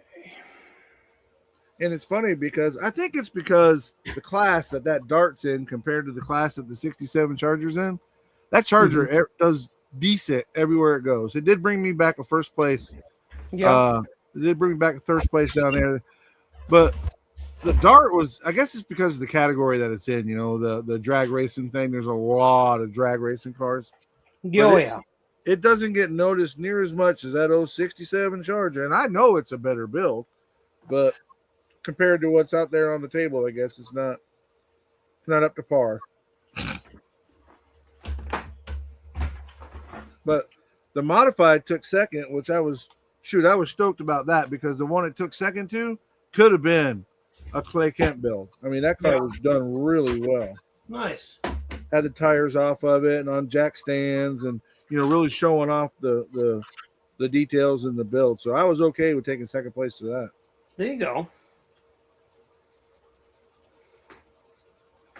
Our good friend Terry at STS gave me the excellence in the application. So they do this thing where you put a little magnet, you go up to their booth, they give you this little magnet, it says STS, and you put it next to your build. It lets them know that the decals that are on it are STS decals. Yeah. And they will they go through and they, you know, Terry will look at the ones and make a decision on which one he thinks is best with his decals on it. And he gave me that excellence in application. So I won that hands down. I thought that was pretty cool. That's really cool. Yeah. And Terry works really close with Manny. He sells a lot of his products through their website and at the shows. Oh, nice. I'm gonna have to I'm gonna have to pick up some of his stuff. I have to at this point, right? Well, you don't have to, but I would if I were you, and as big of a Rattle Can fan that you are. Yeah, no I kidding. mean, Manny's Yeah. a friend, so I'm sure when he starts coming out with this stuff, he's going to let us know, hey, the product's available.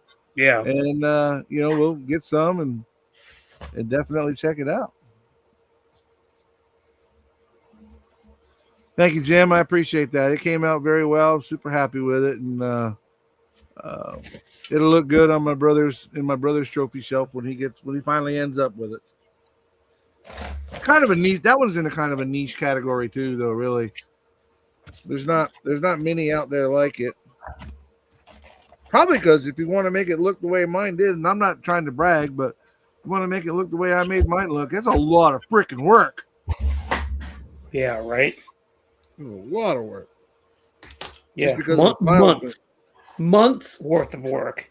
Right, disassembling a 3D kit and trying to get it, to go back together and be able to detail it up.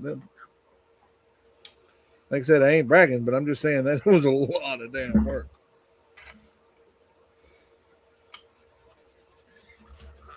If it was offered in true kit form, there'd probably be a lot more of them. Yeah.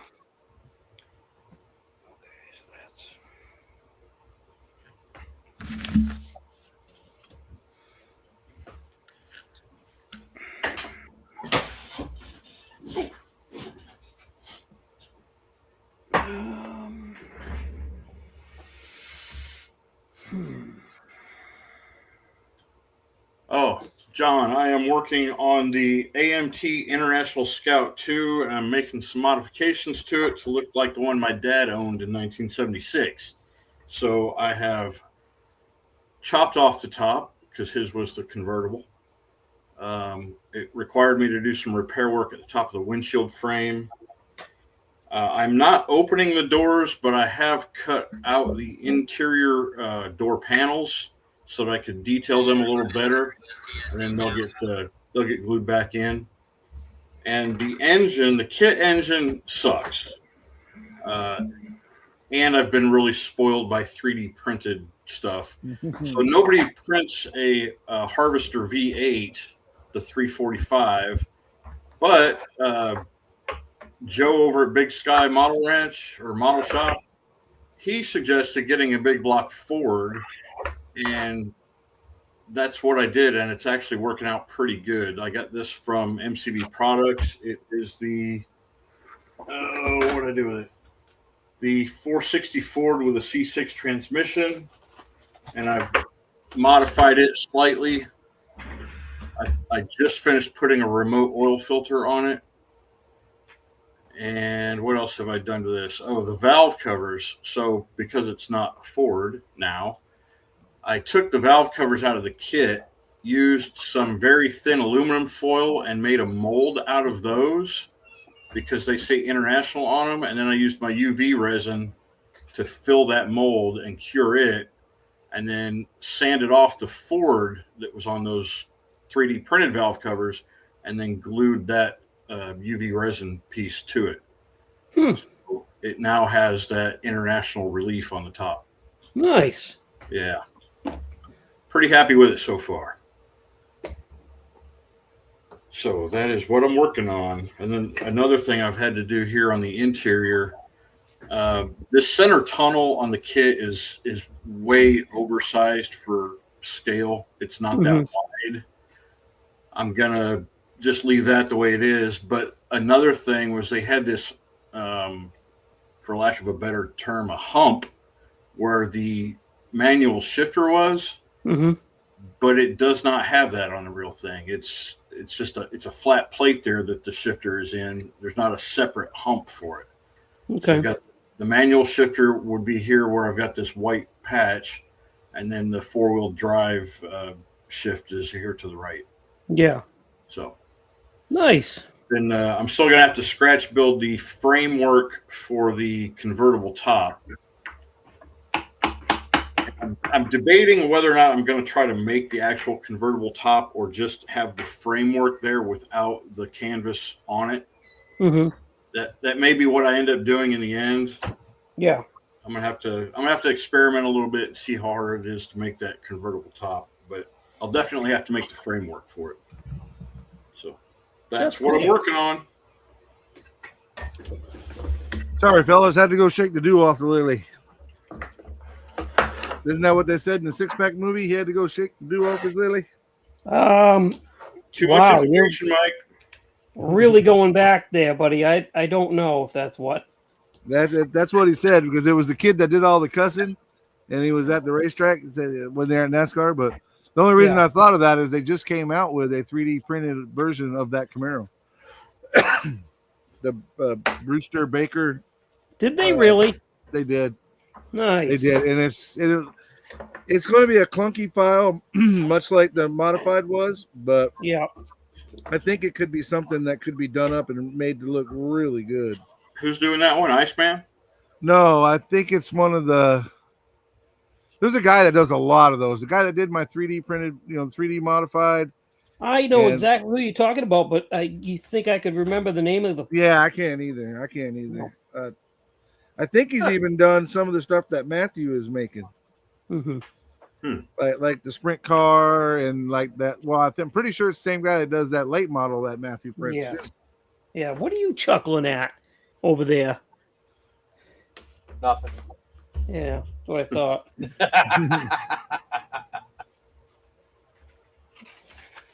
I don't chuckle. He belly laughs. I lost my chuckle in the divorce. Yeah, what does Santa do? He does something. His belly shakes like a bowl full of jelly or something like that. Yeah. That's what you do. A guttural laugh. A guttural laugh.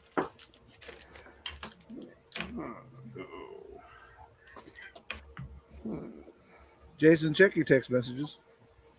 No. No. Okay, then don't. Don't tell him how to live his life. Then don't.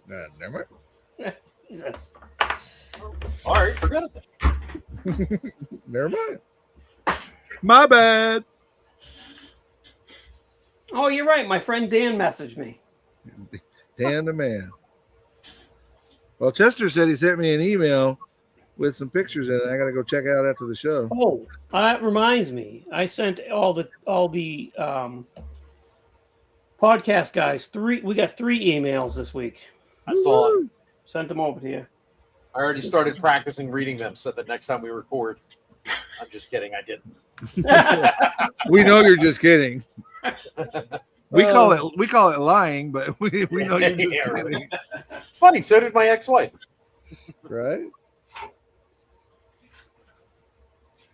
Oh.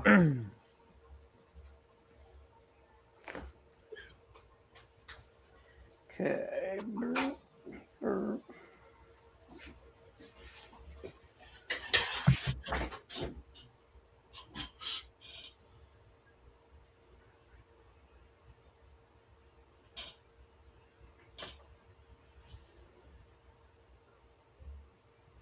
So, Mikey. Yes. Check your text messages. I did.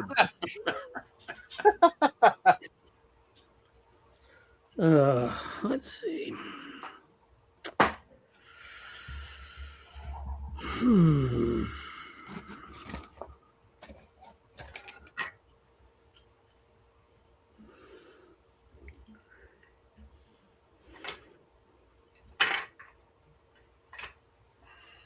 Oh, but I ain't lying about that sanding thing. And if I didn't like it before, I definitely hate it after this page. I absolutely love sanding and polishing.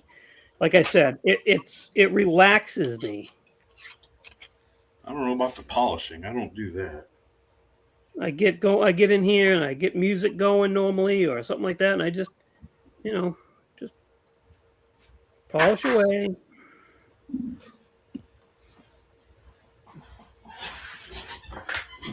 I normally don't mind doing decals, but I've been working on that F4 Phantom, and the aftermarket decals I got for it were fantastic, but the Hasegawa decals in it suck. Yeah. They kept breaking and floating off in the water, and yeah. there's a few things I'm going to end up having to mask and paint myself, which I didn't really want to do that, but oh well. And on top of that, with a F4 Phantom, there's like 63,000 decals that need to get put on. Well, normally that would be true. This particular one doesn't have that many because it's not a Navy jet for one. Okay. And it has more of the subdued paint markings on it. So not nearly as bad as it could have been.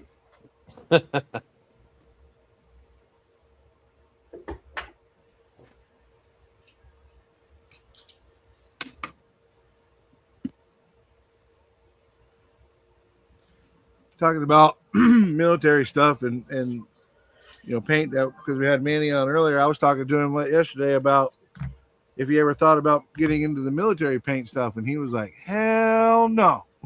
Yeah. He's like, you got blue from November till September, and then you got the different blue from it's like, whatever the hell. He's like, ain't no way. He says, that market's already covered. I don't need to mess with it. Yeah, I was gonna say, how many different olive drabs are there? A lot. Yeah. like each nation has their own version of olive drab. Yeah, it's crazy. I'll tell you what, though, on the F4, I'd never used it before, but I bought some MRP paints, Mr. Paint. Love that stuff. Man, that went down good. So if you're into military stuff and you need military colors, I highly recommend the MRP paints. Oh, nice. They sprayed really, really well. If they're part of that Mr. line, are they going to be ending up going away like the other ones? They're not. They're a totally different company. Yeah. Okay. Yeah. I don't know what the deal is with the Mr. Hobby stuff. There's something about formulation, or there's something they're struggling to get the stuff in the country, I believe is what's happening. Well, a lot of it, I think, is the tariffs. Federal government requirements on freaking VOCs and shit. Exactly. Yeah. What was going on in Canada and Tamiya? Right. Yeah. I was talking to Brian Connell, and he's like, dude, no sign of any of that shit. And I'm like, yeah, it figures. I get used to something that I like, and they take it away from me. So, well, we have a connection that said that he can still get as much in any color that we want. It's not cheaper. It's going to be the same price, but we can still get it. Who's that? I have to tell you secretly. Jason Texter, check your text. Well, you shouldn't have said anything at all, Mike. Yeah, I'm like, what are you talking about, dude? I would say, but I don't know if he wants the whole world to know. Right. Really? Yep. Yeah, he probably just doesn't want the whole world to know that he knows you. that's probably exactly what it is. Yeah. Says the guy that messaged me, dude, how you gonna let the jerky boy beat on you like that? Are you all right? No, you know what? It wasn't so much the jerky boy. I was actually concerned with you because you were putting yourself down so much. Yeah. Well, that's how you take you actually had me worried about your mental health. That's how you take the bullets out of Riv's gun. Well, yeah. And it was fun, I was starting to get a little worried about you for real. Yeah, that's a little too much, man. You gotta. Well, it's funny that you guys say that, but that's just Riv. He's not. I mean, no, I know. He legitimately loves you, Mikey. Because when the rest of us tried to get you tossed off the podcast, he was like, "Nope." Jesus Christ. No, my dad when I talk to him, if he's not picking on you, he doesn't like it. Yeah, exactly. That's it. And yes, TJ, Heather is coming to Acme with us. Yay! With me, whatever. Yeah, you guys I don't know, those videos you guys have been doing together. They're just fun to watch. They are awesome. They are. I love them. I appreciate that. She's definitely better to look at and more entertaining. 100%. Yep. 100%.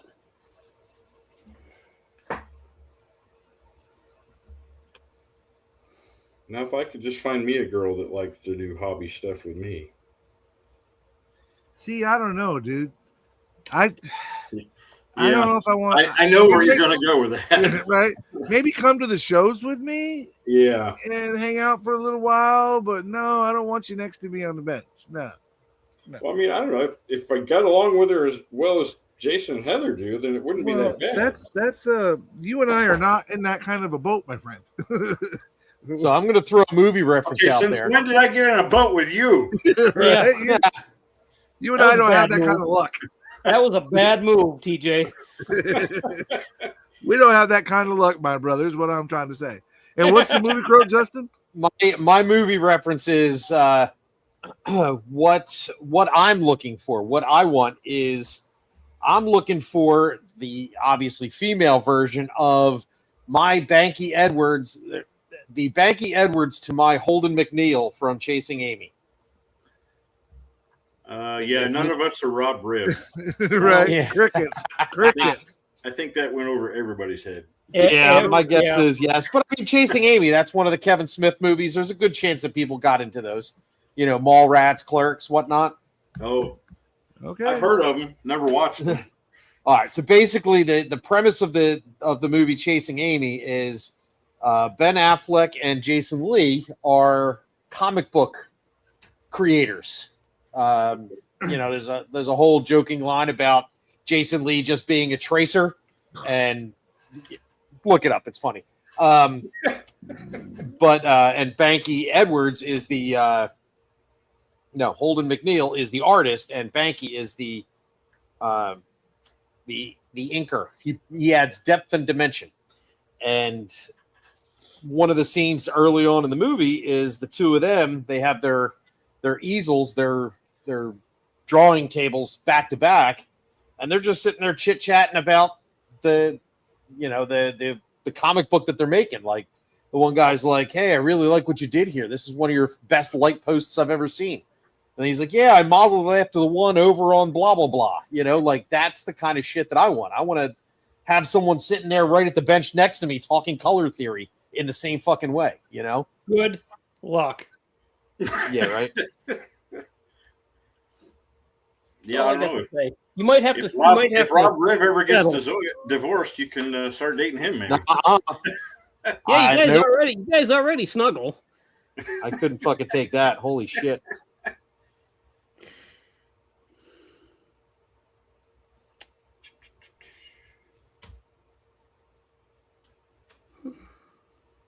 And of course, that goes along with the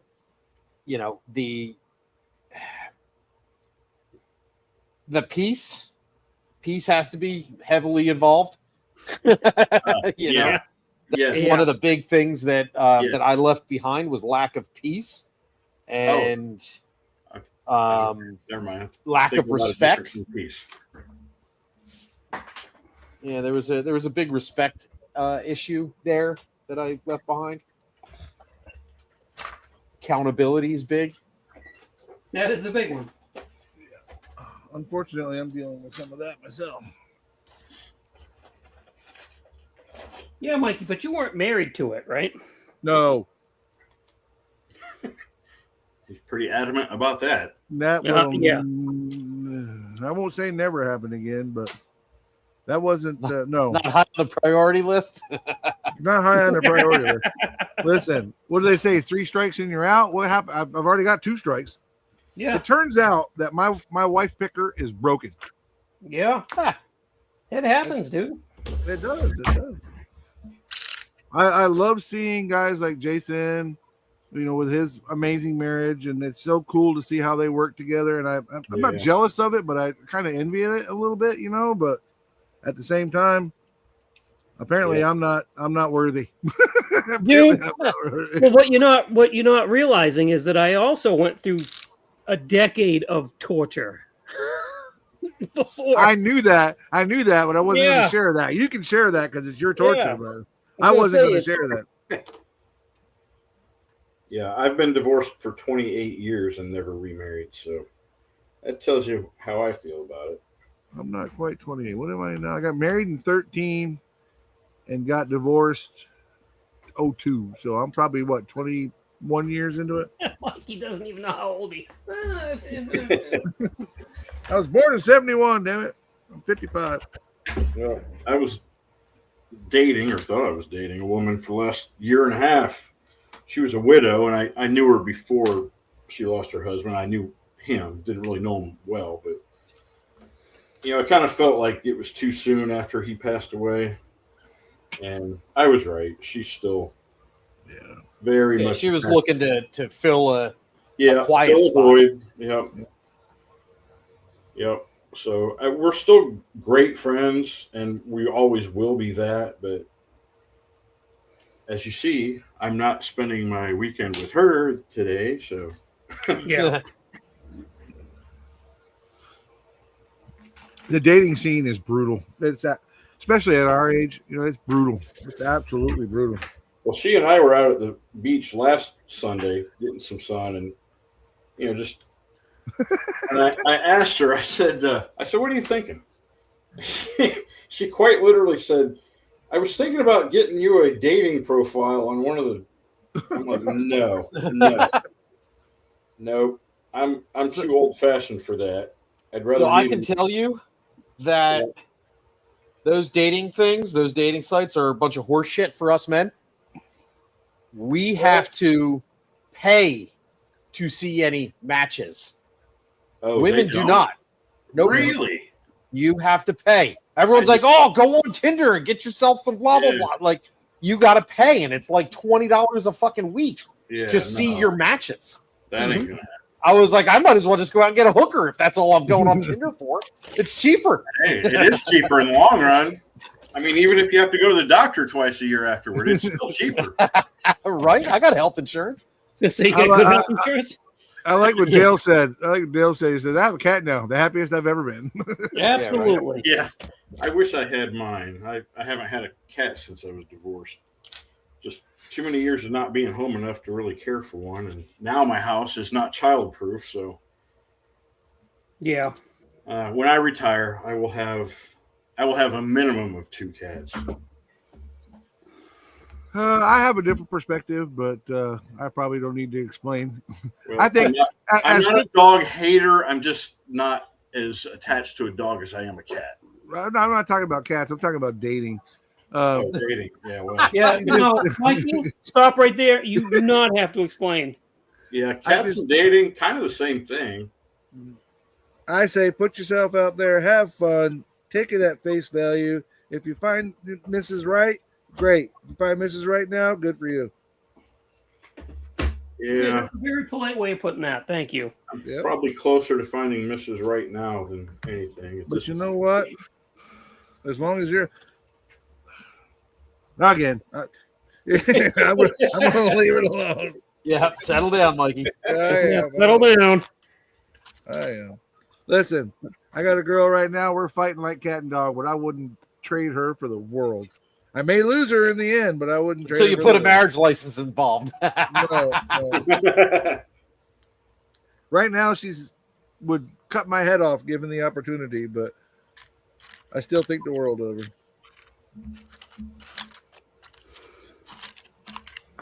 All right, we're approaching 6 minutes of 5 minutes. We are. Yeah. Look at that. Wow. This goes by way too quick. Speedy go fast. Somebody said early on the best 2 hours on Sunday. I'm like, woohoo! Thank you. Yeah, Brian Burwell's on Saturday night seems to go way too long, and this just doesn't seem to go to last long enough. Yeah, there was we tried the happy medium. We put it out. Mikey and I put it out to the whole 3 hour deal. Do it for 3 instead of 2. But then it's like Sunday night. It's just a little too long. It is really. It tends to drag. Yep. It just because like I get off here at 6 o'clock. I'm gonna go eat dinner, go button up the rest of my chores, and get ready for the week. You know what I mean? Yeah. And sometimes, like today, I couldn't. I just barely got in here before it started. So 3 hours would be fun, but I don't know if it's sustainable. Well, I guess I'm just now that I have more free time again. Right. And I did spend. I bet I spent 12 hours up here yesterday in my room. Yeah. Well, we did that one time. We did the 3 hour thing, And part of it probably was people were used to 2 hours, and they just after about hour and 45 minutes, they just started logging off, right? We dropped from 60, 70, 80 people down to 30 people. So, and it may be because they're used to something, but like Jason said, it's Sunday afternoon. You got to prepare for getting back to work the next day. And they had their day scheduled for 2 hours, so I get it. Yeah, exactly. I get it. And listen, it's just like anything else. You leave them wanting more, they'll come back. Exactly. Yeah, correct. Jim, like we said, we've done it, and I just think that the 2 hour thing is. Jason and I both agree that the 2 hour thing is just enough, man. It doesn't drag on, and we get people coming back. Listen, I don't know if you guys know this or not, and I've said it privately. We consistently get more viewers on Sunday than any of the other lives that I see. Now, that doesn't mean we get the most out of all and that we're the best. I don't mean to imply any of that. But people know that we're here, and they come in, they hang out with us. 2 hours later, they know it's over. They can go do their dinner. They can go do whatever it is they're doing.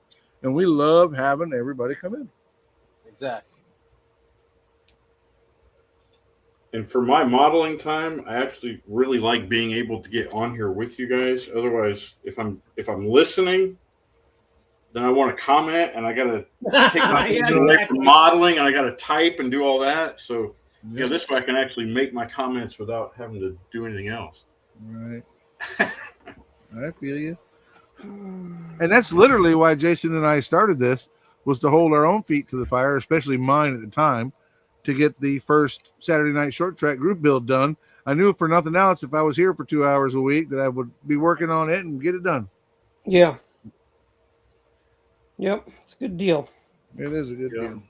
But we are down to 3 minutes. So, first of all, I want to give a shout out to Manny in case he's still listening. I know he said he was driving, so maybe he's listening. I want to give a shout out to Manny. Thank you so much for coming on today and hanging out with us. And obviously, our good friend TJ. Thanks for being a sport, man, hanging in, coming in when you can. We appreciate Thank you all for letting me join. Absolutely. Well, we'll start with our guest, TJ. You got anything you want to plug, talk about, where you're going, what you're doing, what your YouTube is, and any of that? Check out my YouTube, TJ's Modeling Bench. I'm not producing as many videos as I should be. Hey, man, Phantom is getting real close to being done. I will have a video up soon also on the Scout. And if anybody is going to IPMS Nationals this year, I will be there and hope to see you there too. And where's that? Where's that? It is in Fort Wayne, Indiana, August 5th through the 8th. Yep. That's cool. Fort Wayne is more or less where I grew up, so it's a homecoming for me. Oh, that's very cool. Who wants to go next? I guess I can go next. You know where to find me because you found me here. Check out my Instagram. It's Blue Ox Model Shop. I'm trying to put more stuff there. I've linked my Facebooks and my Instagrams like Justin told me to do. So if I'm posting something on Instagram, it shows up on my Facebook anyway. But I don't have a lot of, I get a lot of friend requests on Facebook, and I'm not on Facebook that much. So if you've sent me a friend request in the last year and it's gone ignored, it's not because I'm ignoring you. It's because I'm hardly on there. So, yeah, check out my Instagram, please.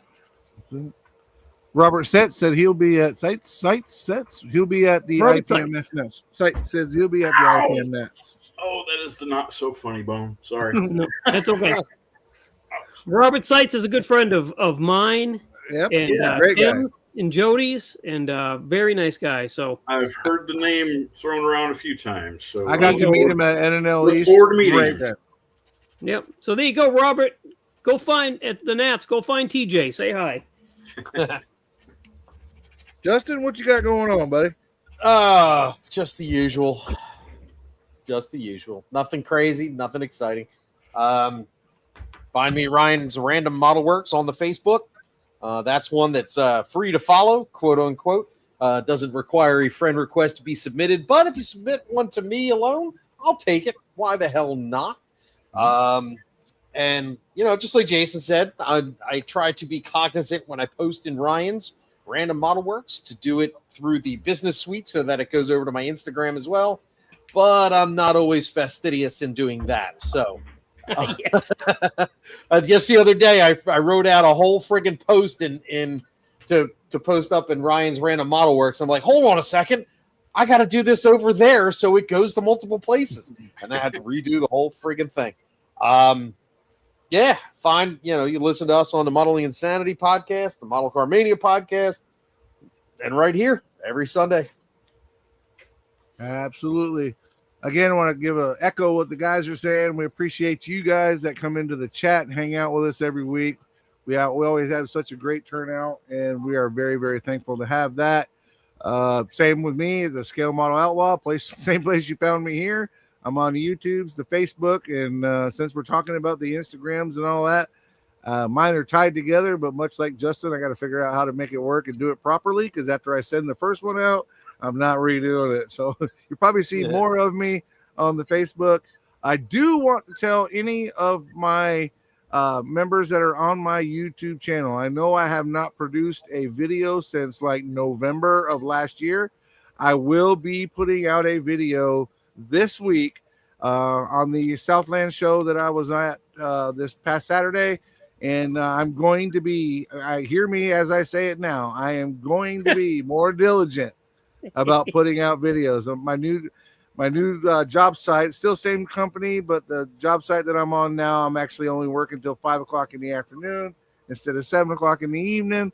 So I'm actually going to have some more time to put some stuff together, and I look forward to getting back out there. The Pacer, as you guys have seen here on Sundays, is coming along. I've got the Acme or Bust thing that I'm doing on my channel, and it's time for an update. So we're going to do the Southland show, and then we're going to do an update on the Pacer. So as always, thank you, gentlemen, for coming in and hanging out. Thank you, Manny, if you're still listening. And thank you, chat, for hanging out. Y'all be good, be safe, be kind to each other. And as always, keep on modeling. We're out. Peace Yeah, and hold love. on. I got to do the Jody thing. Yeah, right. He'll be proud of you. Don't hurt yourself. Yeah. Night, everybody.